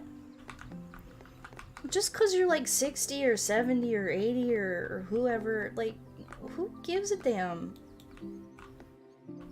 Like the fucking, do you remember Skyrim grandma? Who was streaming playing Skyrim all the time, like she was retired. And she needed something to do, and like her grandson set her up with Skyrim, and she started streaming it, and she was so cool. She was so good at it. I thought that was the coolest shit. Like, that's so neat. That's so neat. Because we should make more room for that. I want more of that. I want more of no matter what age you are, like, feeling comfortable to interact with a hobby. You know? Is she listening to the Dark Souls audio? No, that's just me. I'm the grandmother listening to your Dark Souls audio.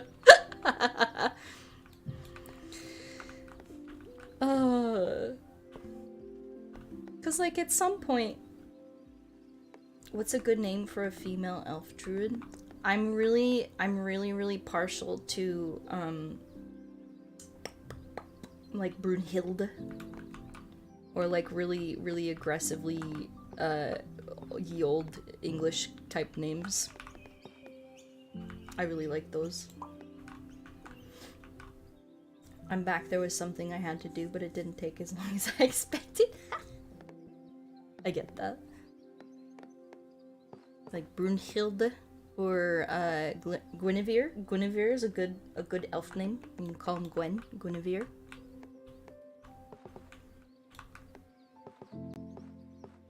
Where to put these trees?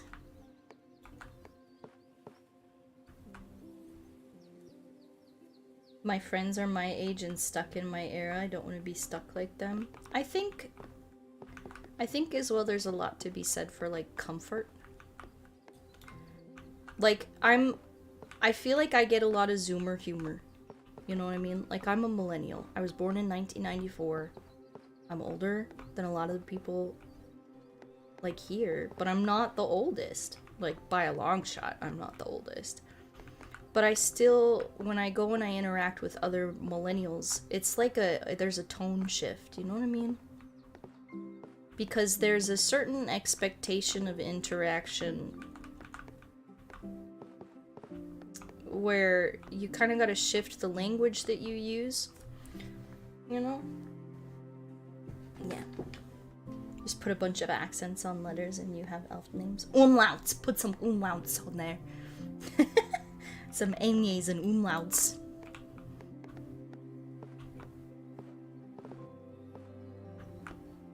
I'm used to perpetually being the youngest in my friend group since I'm very much Gen Z, and a lot of the people I end up hanging out with are like 30. Yeah, I think like there's a maturity thing going on there, right? Like if you speak in a certain manner, if you're more calm, you tend to attract people who are calmer, and older people tend to be more calm. Not saying that younger people can't be calm, but older people tend to be calmer, and it's just because we are a little more unfazed by shit because we've seen it before. But I think being open to those kinds of interactions, like you gotta be careful obviously when you're online and interacting with people you don't know, but being open to interactions with people who aren't necessarily your age is a really good way to broaden like your view of the world and to understand people better. You just gotta be open to people. I'm terrible at it. I'm afraid of people. People scare me. But I try my best. No. Umlauts are Viking names, but I like the umlauts. But I like them. I like them a lot. Being in that weird spot where I'm Gen Z, but I'm closer to millennial, it's sad that some references like SpongeBob might not be understood anymore. I think I'm in that same spot, because I'm like a really young millennial. Like 94, I think 96 is the cutoff. It's usually like 94 to 96, they say, is like the end of the millennial generation. And it's a lot of a mindset, but it's also a lot of like what media you were exposed to at that time. And I would think of it like you have a secret code. You have a secret knowledge that you share with other people who are exposed to the same media that you were. But it's like interacting in like a fandom space, you know, not everyone's gonna understand it. It doesn't mean you can't talk to each other about it. It just means not all of your jokes are gonna land. That's okay. Not every joke has to be super successful. It just has to make you laugh. And also not make other people cry. Don't make people cry with your jokes. It's not funny.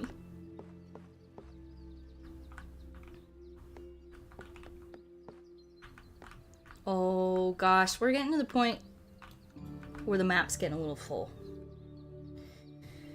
Will it outlast One Piece? Dude, I think One Piece is just gonna go on forever. I don't think One Piece is ever gonna end. I think the original author is gonna pass away, and everyone's gonna be really sad, and then it's just gonna keep coming out. They'll be like, who's writing this? Where is this coming from? Who is doing this? And I'm like, I don't know, it's a ghost. It's just never gonna stop. It's never gonna end. It's always gonna be there. You were born when I first moved out of the house. I love it. Yeah!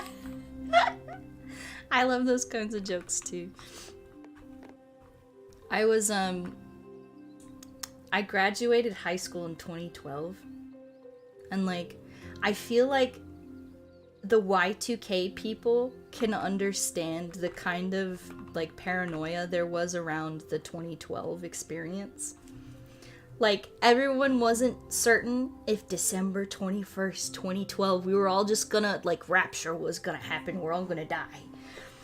And so me graduating high school at that time, I feel like is similar in experience to people who were dealing with Y2K and, like, the Y2K bug and that kind of, like, very, I would call it almost, superstitious kind of thing, you know? Yeah. The ghost is writing this. Yeah.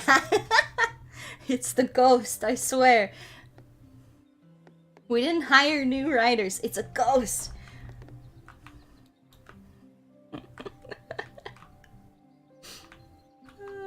Duffy. God. But at the same time, like, there's new memes and stuff that I don't get. That I don't understand. Can someone explain the blue crayfish to me?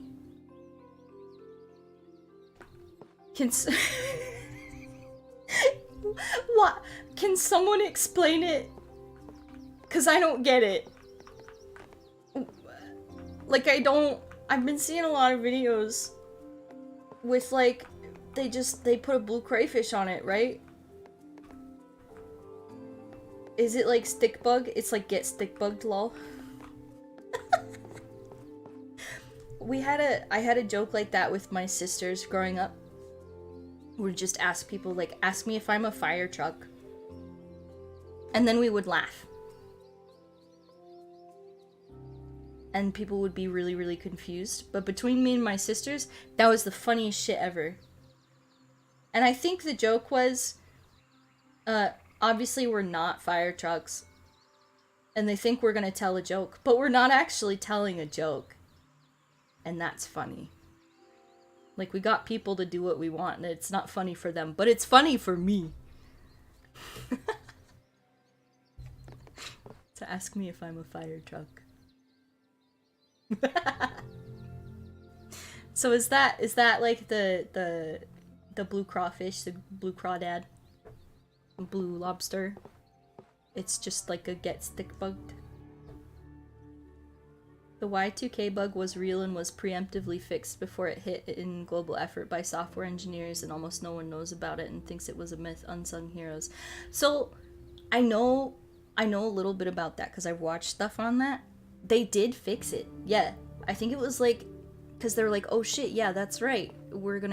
Stuff's gonna roll over and we don't want it to mess with anything. So they all made sure that their software was updated to the point where that would not be an issue. Because if it broke major, like, stuff, then it would be a huge problem.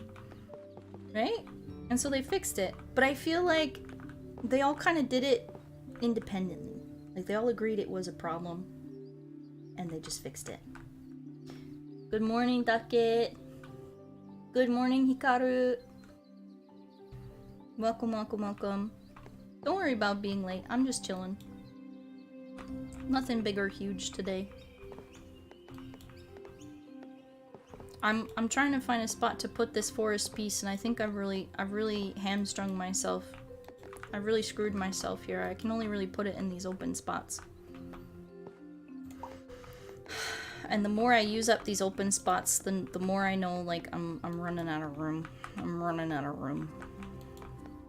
I'm running out of space. What game am I playing? I'm playing Dorfromantik. It's like a little puzzle game where you put pieces together to get more points. And they're little tiles with different stuff on them. Like this empty one is gonna make me upset later. I know it. I just know it. Okay. Okay. I couldn't go there. I don't think I'm ever gonna finish this quest. Because I don't think I can go outside of this border. And there's only one spot. So I think this quest is screwed. I think I'm screwed on this quest. You sent a lobster in the Discord? Why would you do this to me? Hey Jira, do you watch anime? Sometimes. I've been really into Spy X Family. I fucking love that shit. It's so cute. So cute. I love Yor. I'm a simp for Yor. Yor can kill me. I don't care. In a video game, of course. But I love Yor. I love a woman who will actually just fucking kill me. It looks like this game would be great for creating a TTRPG campaign map. Yeah, I think so too. They do have, I think this specific game mode has taken out the city tiles, but they have city tiles too. I need Lloyd to cure my father problems. I need him to be a good dad, a good role model. Will you finish this quest? My quest? Down horrendous. Listen, okay? Listen, listen, listen, listen, listen, listen, listen to me. Listen to the words that are coming out of my mouth. My animated 2D cartoon VTuber model. I plead the fifth.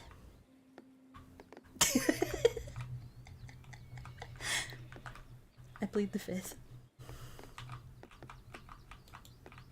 Anya is so cute, and the fact that she is a mind reader, I love that. My personal fan theory is that none of the spy stuff is real. Right? Like, it's all her imagination. That's what I think it is. I think that she reads minds, and she thinks that this stuff is happening because she reads her dad's mind, and he's just like, I gotta to do this for the good of the nation, and like in his own mind the nation is like their family. And then she interprets it in her own little fan fiction of it, because she really likes spy stuff. I think that's a cool little twist theory. And I bet the next minute I think everyone will spawn stuff in the chat. What? What are you saying? What are you talking about? What are you saying? You're being goofy goober over there. She's just insane. I don't think she's insane. I think obviously the actual canonical story is like it's a like a 20s and 30s era thing where they're trying to stop another world war from happening, and it's an actual spy, because spies actually exist, because they do. Well, that's a good spot for that. Ooh, perfect. And she's an actual assassin. I want to know, how did she get so buff? Who did that? How did that happen? That's what I want to know.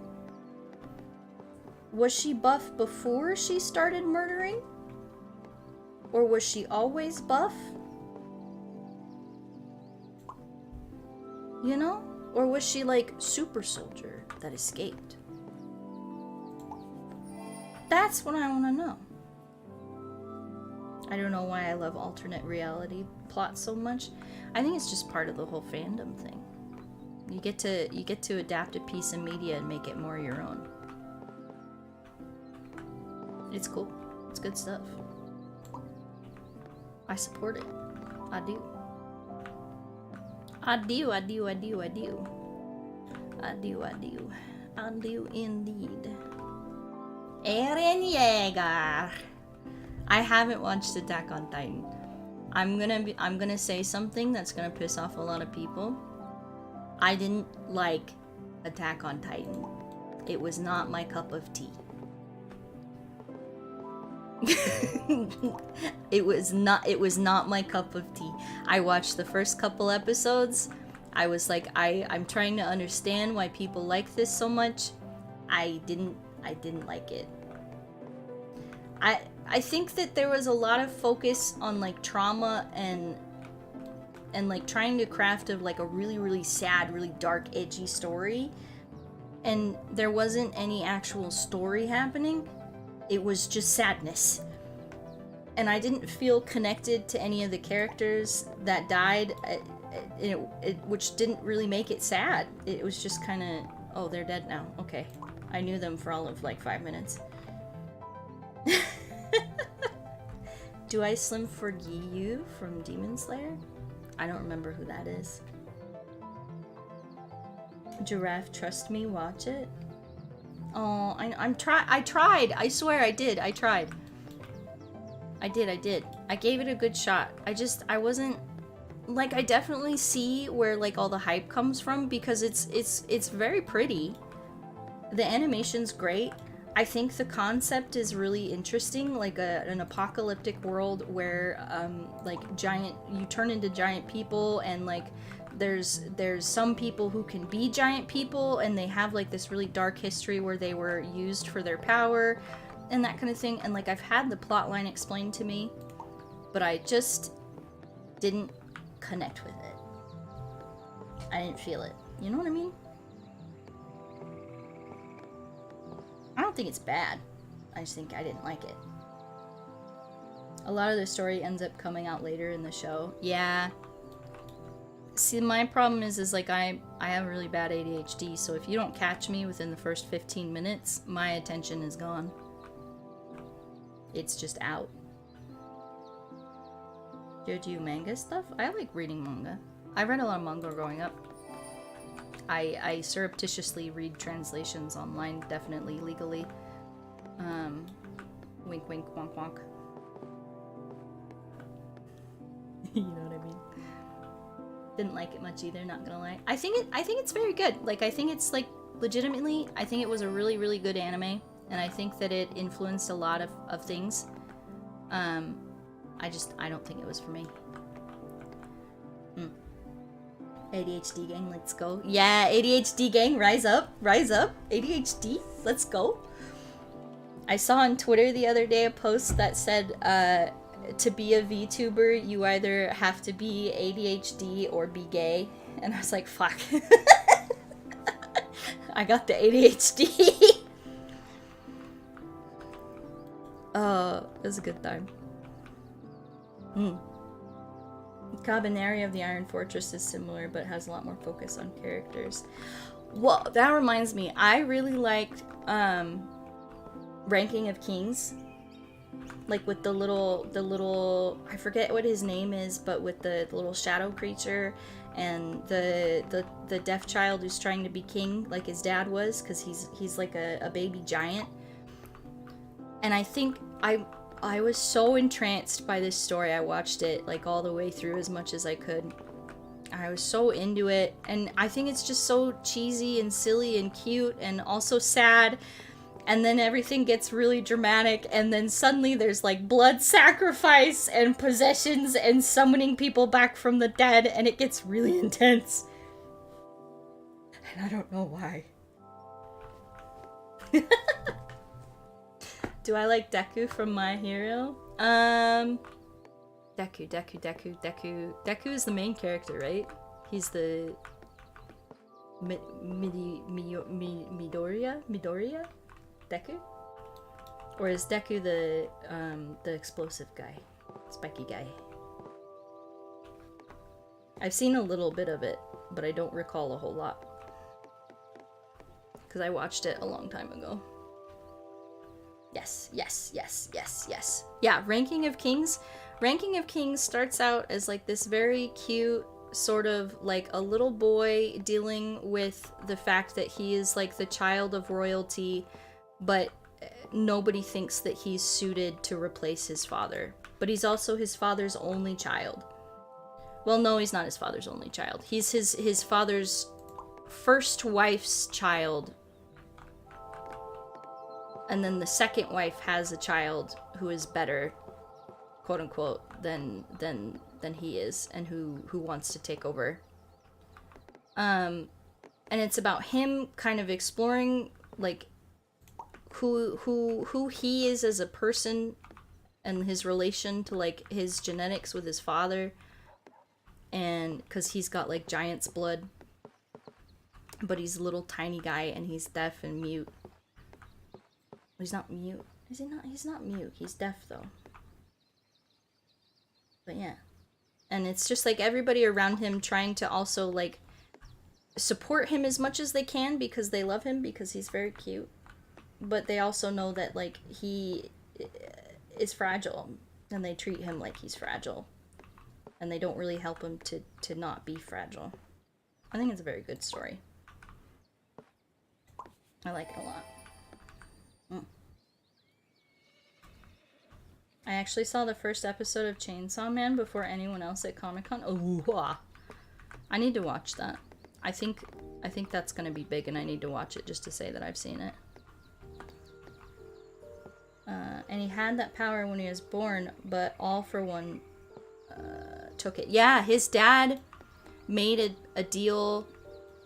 I think, spoilers, his dad made a deal with a witch or something and stole all of the power from his firstborn son. And so that's the reason that he's like deaf and he doesn't have these giant's abilities that he should have, is because his dad took it from him, like to win a war. And so it's him like kind of dealing with the consequences of that, but also not knowing why. And everybody else around kind of knowing, but also sort of figuring it out. It's very good. But there's a lot of drama happening because of course it's like a kingdom story, and so you gotta have like murder and intrigue, and it's very good. It was very enjoyable. It was good. I'm talking about it a lot because I thought it was really good. Yeah. It was sad. And I think it's like, it's a sad story, but at the same time, he goes on this journey to like find himself and to like save the kingdom. And his stepmother, you think that she hates him because of the way that she treats him, but she just doesn't, like, she doesn't understand him. Like, she doesn't know how best to help him, and she's trying, but it just never turns out well. And she's also got her own flaws because she's just very, like, she wants her sons, like both of her sons, to be successful, but she doesn't know how to make both of them successful when she's obviously better at handling one of them than the other. Like, she doesn't know how to help the guy. And it's just very, oh, it's so cute. It's so cute. Puzzle's starting to look good. I know, I need more room. I'm running out of room. We're getting done almost with it. We're gonna start running into pieces that we can't really fit anywhere. Burn Endeavor. A friend of mine really likes Endeavor, and I will allow them to do so, but I hear he's a really bad person. You are allowed to stan fictional characters, but I'm also allowed to tell you that they're a little stinky. They're a little stinky. A little stinky boy. Ooh, that was a good spot for that. I want to make a deal with a witch. Is it an exact amount of pieces? Yes. So this is a special game mode. Normally it's like endless and you can keep going out and spreading out. But right now it's kind of locked in within the boundaries of this hexagon it's marked out. And so I have a set amount of randomized pieces to fit in. And I'm trying to get the max amount of points I can. Who would like a child user? Yeah, so the thing with that, they like stinky men. They like villains. They like evil characters. And like there's a lot to be said for an evil character being very interesting. And I think their justification was also that he has his reasons to act the way that he does. And that doesn't excuse it, but it does explain it. What did you miss? You know, we're talking about Endeavor from Boku no Hero, My Hero Academia. Again, I have not watched all of Boku no Hero, so I don't really know the justification. But that was the justification I was given. And I think that, to an extent, like, thinking that fictional characters are hot even if they're evil, but as long as you're not, like, idolizing their behavior, you're fine.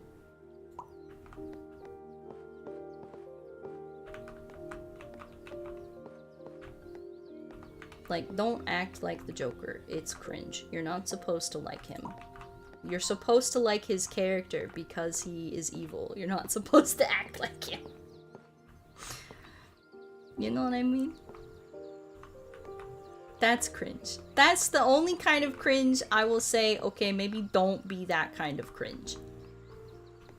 Maybe don't do that. Maybe don't, we live in a society, okay? Maybe, like, yeah, but maybe don't. Have I ever heard of D&D?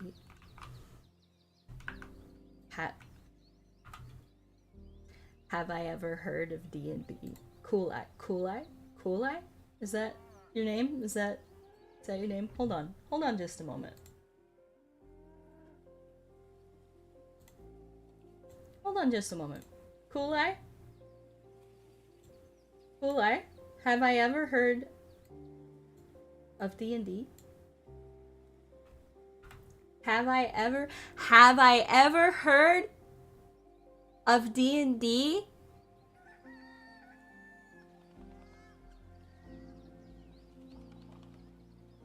No. I definitely don't own 6 books of D&D 5e, and I have definitely not at all. Not at all played Pathfinder and D&D 5e and 3.5. My credibility as a nerd is being questioned.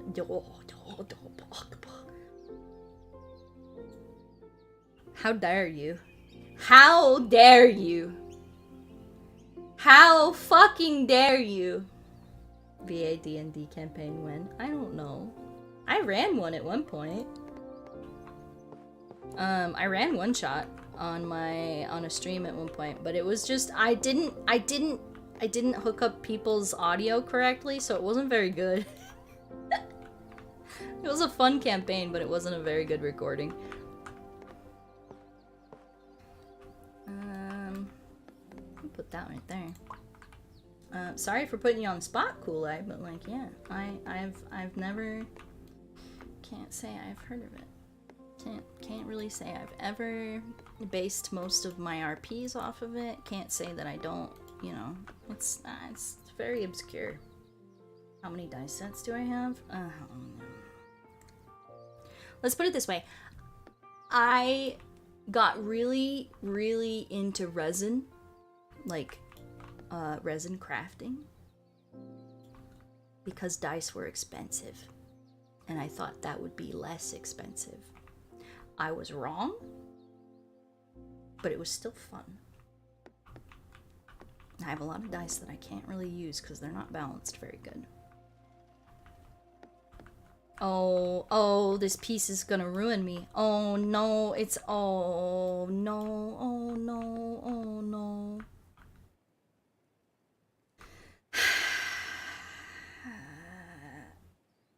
Dice sets? You have a dice bucket. I got a dice drawer. Throw them all in my drawer. Perfect, perfect, perfect. That makes up for it. Okay. Hello, Lucky Mo. Yes, cook dice. You're truly a mad scientist. Yes, yes, yes. I will never financially recover from this place. Honestly, one of the negative parts about ADHD is the constant changing of your hyperfixations. And being a crafty person, or a person who likes video games, I spend a lot of money on things that I am really into for like 3 months, and then I never touch them again. Ever. Ever. They're dead to me. That's one of the negative parts of ADHD. I will never financially recover from my ADHD. I'm better at it now though. I have more control over my spending habits. I also have a lot more free income now that I have my YouTube channel. And that's one of the reasons I really I'm very thankful for it and the attention it's got, because it legitimately has kept me going through some very rough financial times that I have the fortune to not have to be as concerned about because I have other income. As time goes on, I'm beginning to think I might have undiagnosed ADHD, not gonna lie. It's relatively common, and I think that it goes misdiagnosed a lot of times. But there's also a lot of ADHD symptoms that mimic other disorders. So I wouldn't necessarily jump straight to, oh, I have ADHD, because you might also have autism. You might also have depression and anxiety, because those can cause memory issues. You might also have OCD, because that can also be some of those compulsive behaviors those caused. It's like it's one of the most common disorders. It's more heritable than height. They say it's as common as like diabetes. It's like super common. But there's also varying degrees of it, and it's really hard to diagnose because it's not a specific impairment, it's a lack of development. Like ADHD kids aren't all the same, so it's really hard. I'm gonna start putting stuff in places it doesn't belong because I don't have room. Getting partnered on YouTube is rough. I'm barely 1,000 watch hours in. It is tough to start. Once you get going, once you actually get that partner, and once you actually have that watch time, it gets a lot easier to keep growing.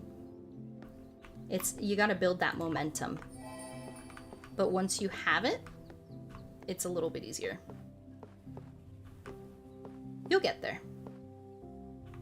It took me 2 years to get to this point. My debut was my quote-unquote second anniversary. So I didn't do this overnight. And I wouldn't call myself wildly popular, because I don't think I am. But I have been consistent for a long time, and I think that got me to where I am. Oh, we're running out of spots. We're running out of spots, friends.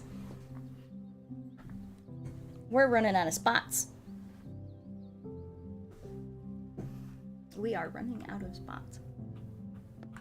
I think the communities that I'm into, so like the ASMR and the VTubing community, are really easy to like pop off on. And I say really easy as relative to other communities. Because like if you want to go in and play video games, and you want to play video games, and that's going to be your YouTube channels, you're going to play video games, you're going to have a really hard time getting views and getting follows and stuff like that because it's so saturated. But with ASMR and with perfect, with VTubing, I think that you end up getting attached to your people, but you also are not like solely watching one person. You also have a lot of interaction between people. You have a lot of people that do very unique things, so it's pretty easy to get attention for that. And you have a lot of people who essentially VTubing and ASMR is like a what do you call it? I would almost say it's like a genre unto itself, but it encompasses all the other genres. So like you can be an ASMR artist or a VTuber and tell spooky stories. You can be an ASMR artist or a VTuber and do live action. You don't need to be popular. We all love you and your content. Speaking of that, will we get a sequel to the Tiefling or Demon Twins? It has to be my favorite. That was a Patreon request. So I would have to ask permission, but it could be done. I don't want to promise anything because my brain is stupid and I will forget, but it can be done. Growth can be really slow. It took me 6 months to reach 100 subs. It's just a matter of trying to enjoy what you're making and keep going. Correct. Yeah. You can follow trends as much as you want, but if you're not making something that you enjoy, you're gonna struggle. Don't tease us, Gigi. I'm sorry! I don't want to promise you something and then be disappointing. You agree with ambiguous? Yeah, Ambi's very smart, by the way. Ambi's very smart. Smart cookie, that one. Smart cookie. We're getting to a point in the game where there is only 3 spots left. Also, thank you, Chaos Gaming, for the $5. That's really nice. VTubing is like every other category done with an animated avatar, so it makes perfect sense it had 5 whole nominees in the Streaming Awards. Yeah. It was its own category in the Streamies. It had its own category. I think there's a lot of good content coming out, and I agree with that. I think it's like there's like a whole separate thing with VTubing. Like you're a VTuber. You're like there's gonna be like a VTuber Mr. Beast. There's gonna be like a VTuber Markiplier. Look it, we finished. Look at this. Look at how cute that is. You're hoping you hear more music. I want to do more covers. I do. I really like it. It's fun to watch content evolve over time with new games. Yeah. I think it's really good. There's a VTuber I know that does like a cooking show. And she does like her hand cam. And then she has her model overlaid on top of it. And it's really good. Honestly hyped to start VTubing whenever that is. Yeah. I think there's a bit of a high barrier to entry. I think like PNG tubing super easy because all you got to do is get two models. But with VTubing, you have to get your art, you have to get your rigging, and you either do it yourself or you have somebody do it for you, and that can be really expensive if you're not already making money. Yeah. If I ever did VTubing, I'd be half dragon, half human. Oh yeah. Dragon VTubers, by the way. There's so many. And they're so unique. All of them are different. I think like if you have a monster and you're not sure what it is, but it's like a human-shaped VTuber, you can call it a dragon. And that's no shade. They're great. Excellent. Your choice of songs are epic. Yeah.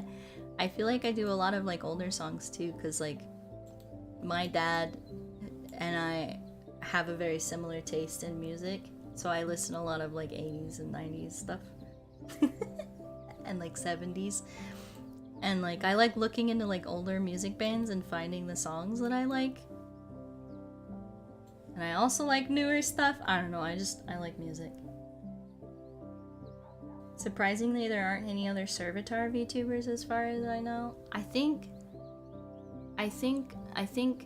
I don't see any like centaur ones either. I think that model might be difficult, and so they tend to stray away from it. If I got a VTuber avatar, I'd totally be a troll that turns into a stone in the daylight, giving me lore to never go outside. You have an excuse to not touch grass.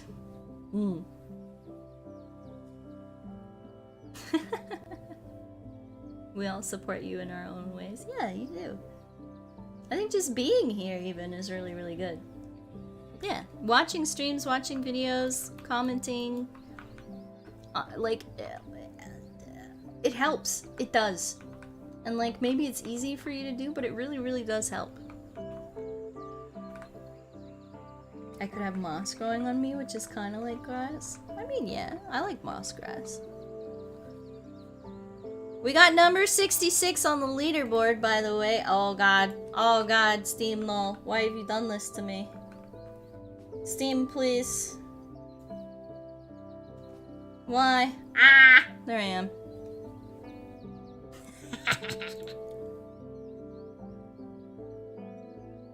What's your favorite D&D class? Oh, man. I like warlocks. And I'm... Oh. My mouse is on here. Why is my mouse on here? Oh. I like warlocks. I like warlocks a lot. And I like warlocks a lot because the lore. I like the lore. I like being able to say to the DM, hey, DM, I want to talk to my patron. And then you're gonna talk to the fucking demon lord for 5 minutes and try and get him to let you buy a popsicle or something. I don't know. It's fun. It's fun. It's a good time. You can play endless for a little bit, probably.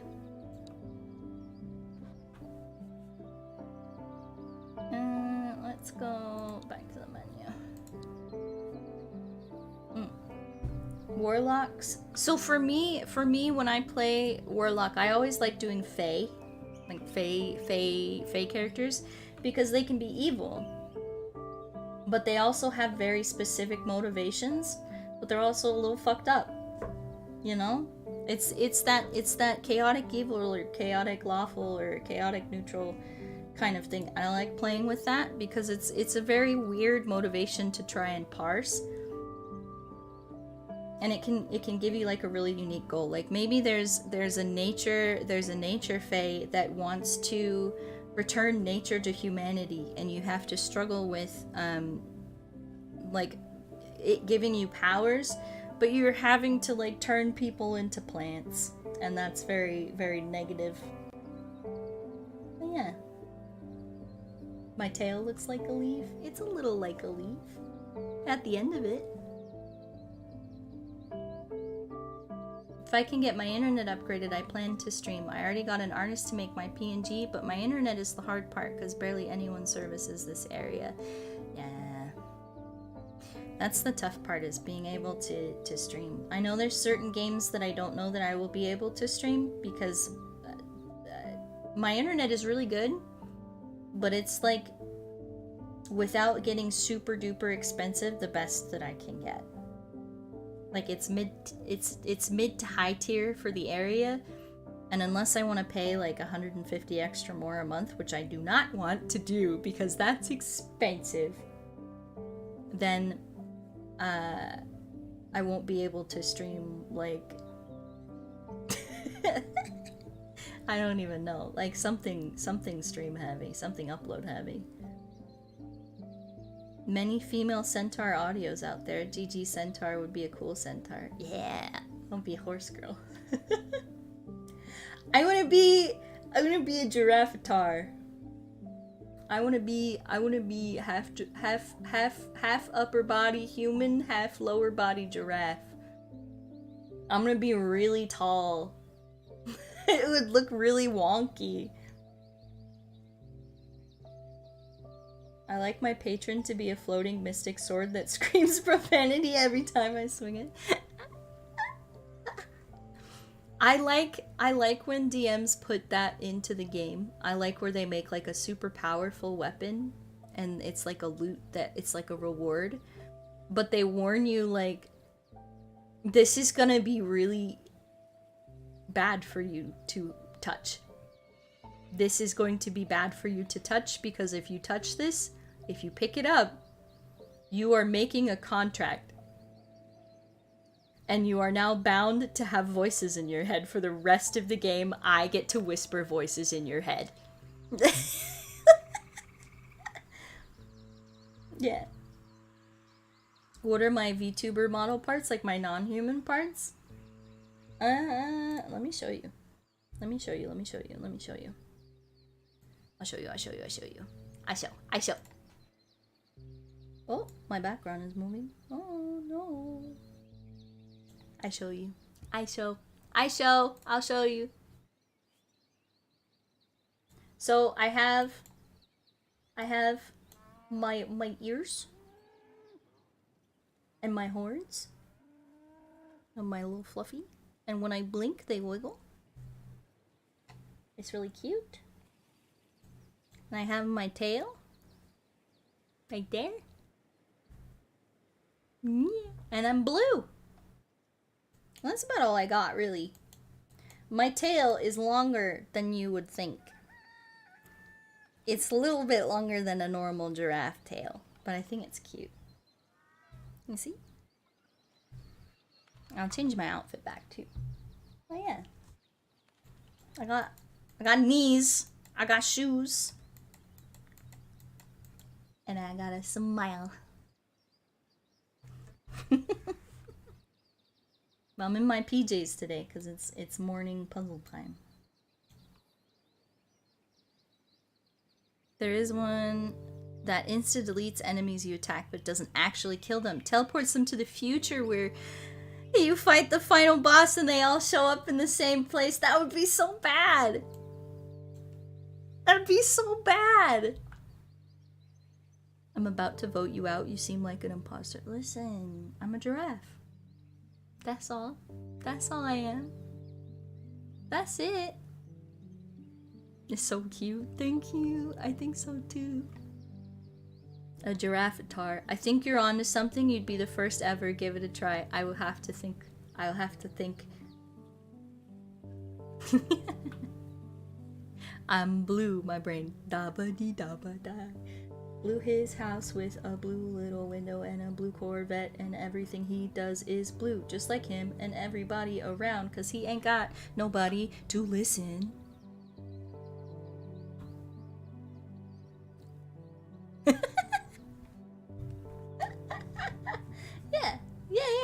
Yeah. I'm blue, da ba dee da ba die, da ba dee da ba die, da ba dee da ba die.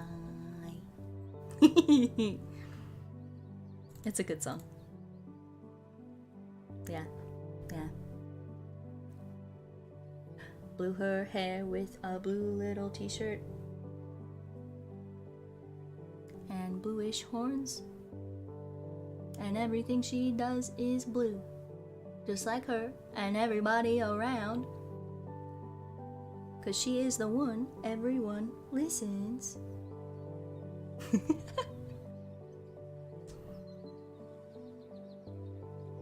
The booty. I thought you were saying da booty.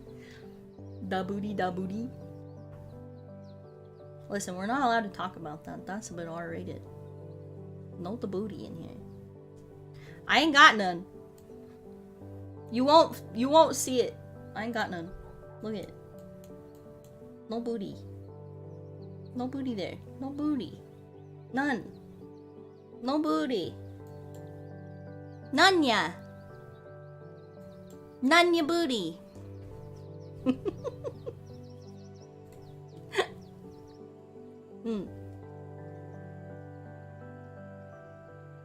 No, Dragonborn? I thought you were saying the booty? Listen. You gotta get your mind. Your mind's getting damp in that gutter, okay? You gotta get it out. Pull it out of there. Put it on a towel. Leave it out in the sun. Dry it out.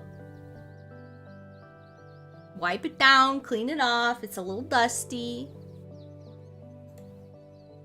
Non-existent booty. Why? Hey. It's there. Any plans for more provocative outfits? Not at the moment, no. I think it would be fun. I like fashion. I want to do like more street fashion outfits. I don't know if that would be provocative enough though. Isn't a game where there was a sentient trident that loved Poseidon and it kept causing problems because nobody at the party worshipped Poseidon, and I think we ended up trading it to Baba Yaga. How did Baba Yaga take a trident and not a child? It's Baba Yaga. Isn't Baba Yaga like... She's like the scary grandma lady who kidnaps bad children, right? That's Baba Yaga. She has a house with chicken feet. Yeah. I thought that was always funny about that story. Like her house, she's got a little cozy cabin and it's got big old chicken legs. And when she stops in places, it like folds its little legs up and it like settles down. Big old chicken legs. It's so good. I love talking weapons. I love any input that a DM can have that's not like a DM PC. You know what I mean? I want to be part of the game. If I'm DMing, I want to be part of the game in a way that doesn't cause the characters to feel like I'm also a PC. I just want to be part of the story. You could say Baba Yaga is the progenitor of Mecha. You could do that. You could do that. I think the Pathfinder version of Baba Yaga is from our reality, like on Earth. Is she like from like our time? Like our time with like cars and shit? Or is she from like the actual like Baba Yaga story? Like the mythology? Is that Nordic? I think that's Nordic. Baba Yaga. Yeah. Yeah, I think so. Baba Yaga. Baba Yaga. I'm gonna look it up. Actually. I'm having an ADHD moment. I want to know where it's from. Baba Yaga. Slavic. Polish. It's Polish. I was completely wrong. It is not Nordic. It is Polish. It's Slavic. Wrong. I'm an American. I don't know nothing. It's Polish. It's also spelled Baba Yaga, Jaga. Is a supernatural being who appears as a deformed and or ferocious looking old woman. In fairy tales, Baba Yaga flies around in a mortar, wields the pestle, and dwells deep in the forest in a hut usually described as standing on chicken legs. How? Oh, gosh. Momo still scares me. The chicken with the hag woman's head. Oh. Have I seen the John Wick movies? Which ones? What do you mean Momo? What's Momo? Momo, chicken with hag woman's head. Oh no! Oh no! Oh no! Oh no! I looked it up. It's too late. It's too late. Oh no. Oh, I remember. Oh, I remember. Oh, I remember. It's a sculpture, you know? It's a sculpture. It's art. It's terrifying. They've used it in so many creepypastas. It's a sculpture. It's a Japanese sculpture. Oh, she got booba. I can't show that on stream. She got booba. Her whole booba out. Lady, put your booba away. Your whole booba out. We don't talk about Momo.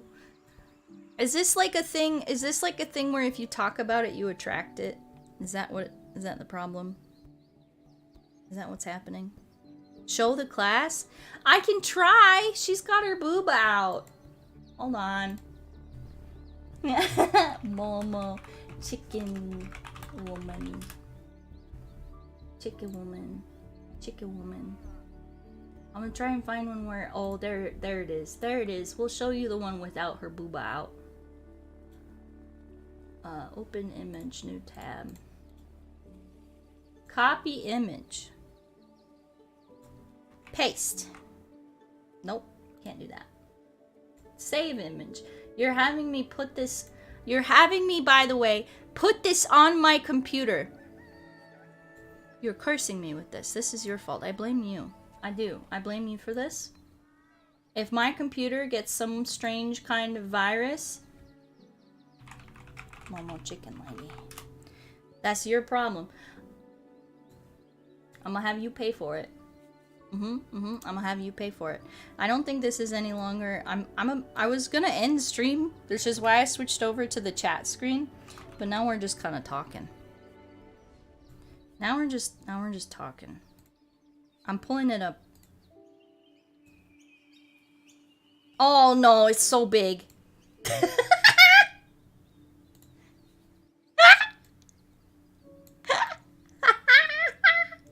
She's so creepy. She's so creepy. Ah!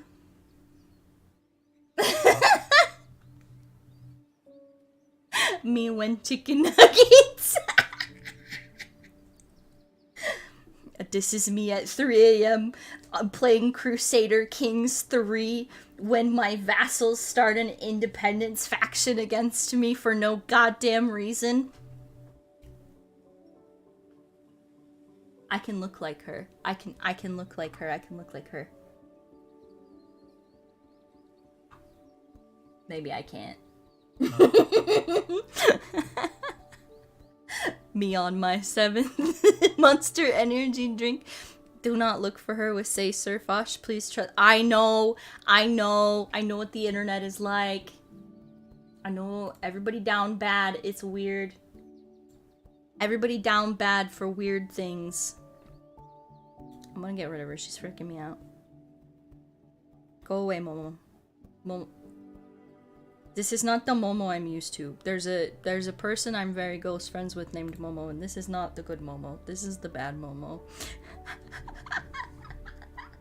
I didn't mean to spread this curse to you, and her viewers. Okay. If it's actually cursed, and I don't think it is, because that kind of thing is not something that I really believe in. If it is actually cursed, I'm gonna cure you right now. Okay? I'm going to uncurse you. I'm going to uncurse you from the damage that I have done. And we're gonna do it in a lore specific way. We're gonna do it in a very lore specific way for the Gigi character, okay? Okay? I'm Gigi right now. I'm WhatGiraffe. I'm a giraffe who ate a star. And with the power invested in me by the star that I consumed,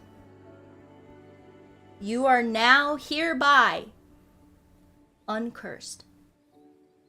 The starlight has bathed you in blessings, and you will enjoy the rest of your day. No more curses. No more. What does nuclear fission taste like? Spicy. It's a little spicy. You're saved. I saved you. You're uncursed. No more curses. You're good. Please cure me from this KFC beast. You're cured. You're cured. You're saved. All it took was a cursory glance. What happens if I eat a star? It depends. I'm really not sure why I ate a star and I'm still here. Because I think when you eat a star, you're not supposed to survive. So you can give it a shot. I just don't know what's going to happen. Yeah. Thank you, Gigi. Very cool of you. Thank you, Felix. Yes, I'm very cool. Please more stream. So that's what happens when you wish upon a star. Yeah. I know. I want to do more streaming too. I've had a really fun time today, guys. I really enjoyed it. I'm honestly, when I was streaming before, because I did stream before, I was really stressed. I was PNG tubing, I was obsessed with making everything perfect, and I wanted to play the games that everybody else was playing instead of playing the games that I wanted to play. And I was really concerned with being, like, boring. But I've honestly had a lot of fun in these past couple days streaming with you guys, so yeah, thanks, I guess. Thanks.